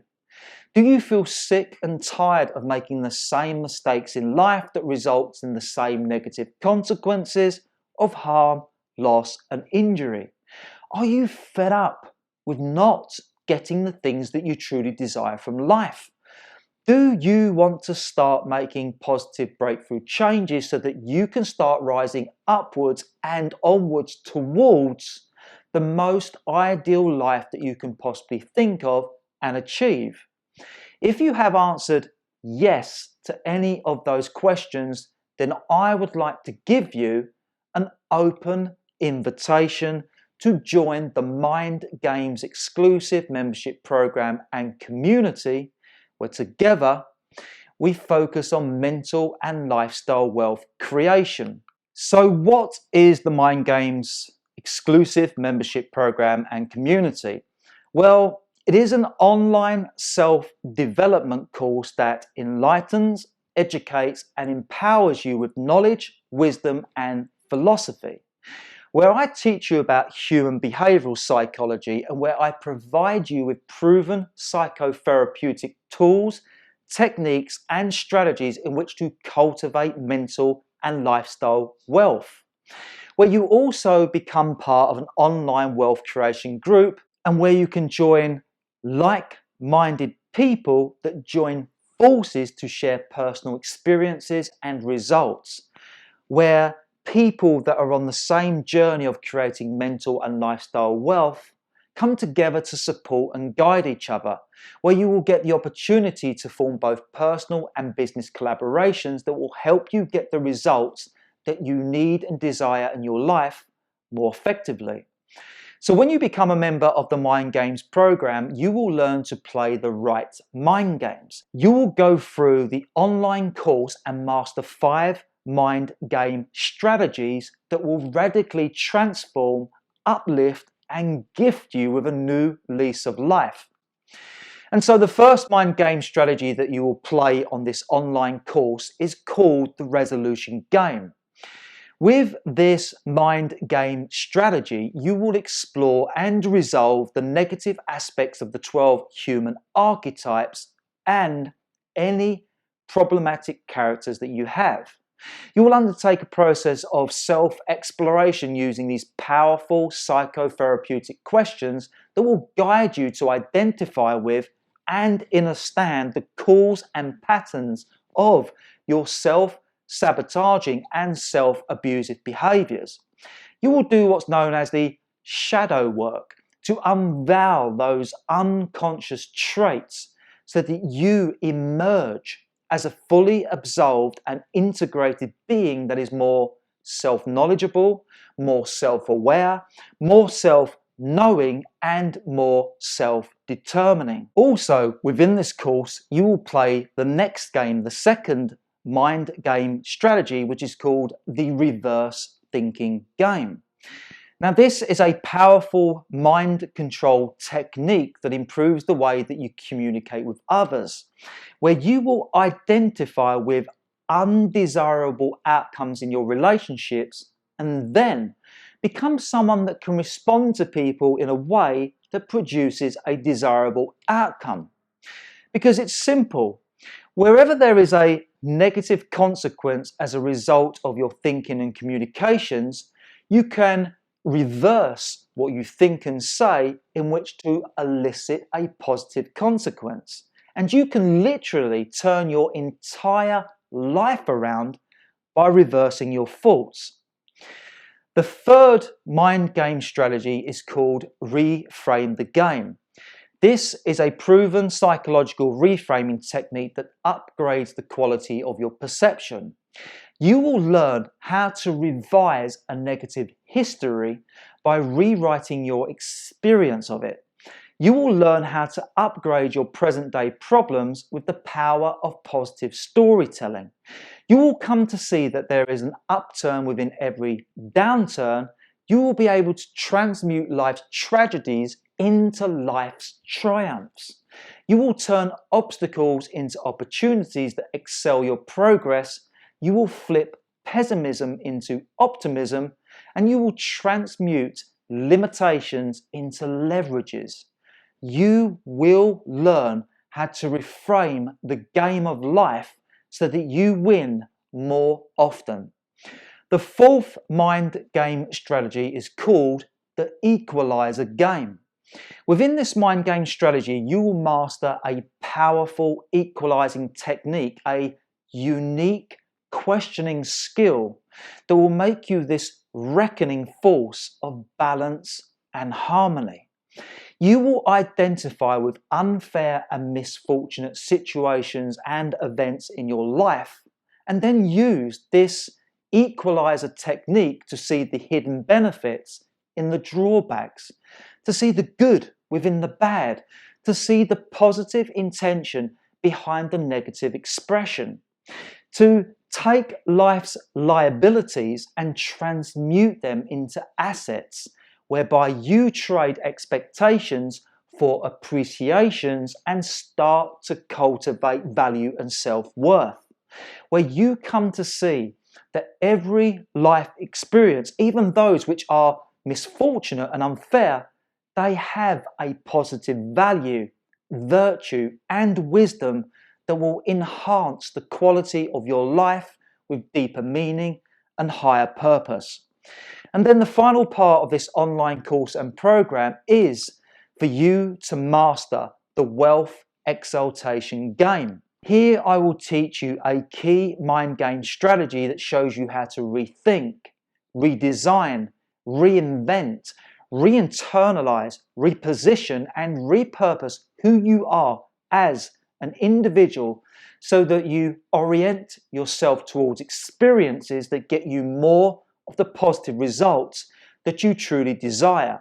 In this final mind game strategy, you will exalt your lifestyle by designing new archetypal disciplines, these divine disciplines that are tailor-made by you to unfold your truest, highest, and fullest potential, where you will evolve into a supreme being with imaginative, optimistic, creative, and critical thinking powers that allows you to safely navigate this world, and whilst you cultivate your dream ambitions. And so, if this is something that you are interested in, if you think that by doing this online program and becoming part of the community will provide you everything that you need to turn your life around and to dial your life up, and that will breathe new life into you,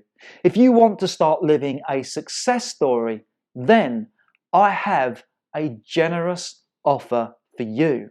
Right now, you can get immediate access to the exclusive membership and online course and community, where you will get access to the online course of over 30 tutorial videos and a download of the Mind Games guidebook that teaches you about the 12 human archetypes and that gives you all of the right mind game strategies, which is a package of immense value that will guide you to make profound breakthrough changes in your life, which is a package that comes with over 30 years of my experience, knowledge, wisdom, expertise, and skills, which is a package that has taken me over 2 years to design and formulate to ensure that it gives you effective and efficient results, which is a package that gives you full support via email, live and interactive videos with me, which is also a package that is updated with new content and skills so that you can continuously upgrade your psychology to develop and advance your mindset and life. And all of this is available to you with unlimited lifetime access from any device. And so, how much does all of that cost you? What will it cost you to become an exclusive Mind Games member? Well, listen, I'm not going to insult your intelligence today, nor am I going to deploy any underhand sales tactics in which to exploit your emotions, which means that I won't be giving you this upfront, overinflated price that is designed to give you the impression of immense value and then give you a heavily shock-dropped, discounted price that will trigger a buying impulse in you. That's because I don't want you to buy this product purely on the motive of financial incentive. I want you to become a member of the Mind Games program and community because you have a genuine desire to do so, because this is just what you need at this stage in your life. So don't let the price be the determining factor, but please instead be guided by your intuitions. So let's get to the cost of this exclusive membership. What I do want you to know is this, that the market value of this product is around £396. However, I'm not selling this product at the market value. And there's a very important reason for this.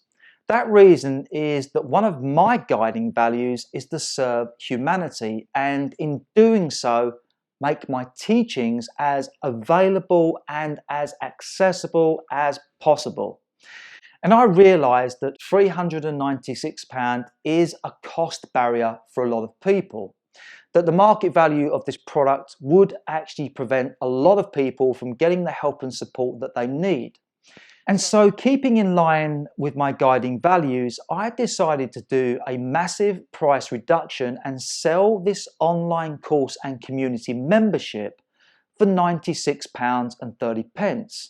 So essentially, you're getting something for a quarter of its market value, which is an amazing opportunity, right? Then I thought to myself, how can I completely remove all price barriers so that price would not be an issue, so that anyone that wanted this product can get access to it? And that's when I come to the generous offer of £39.60. So that's £39.60 to purchase unlimited access to the entire Mind Games exclusive membership program, course and community. And furthermore, that price comes with a 100% money back guarantee within 30 days of purchase. And so if for whatever reason you are not getting the content and results that I have promised, I will return your money. So now you have every reason to purchase this product, and with no financial risk whatsoever. And so if you are 100% certain this is for you, you can click the link below this webinar presentation and it will direct you to a purchase page. Or you can copy and paste the link that I've given you into your browser and it will direct you to the same purchase page. And so, my friend, I end this presentation by saying that I have showed up today and played my part, and that I have made you aware of crucial aspects of human psychology and behavioral patterns, that I have discussed the problems and directed you to the solutions, that I have guided you with the warnings, the wisdoms and the ways, where I am also incredibly grateful for your time and patience to learn about the 12 human archetypes. And so if you have taken me up on my generous offer today to join the Mind Games exclusive membership and community, then I look forward to seeing you on the other side. We've got some great things to be doing together. If, however, you have decided to pass on my generous offer, then I do wish you the very best on your life journey. And so that really is it. Thanks once again for being part of this presentation with me. With great love from me to you. Take care for now.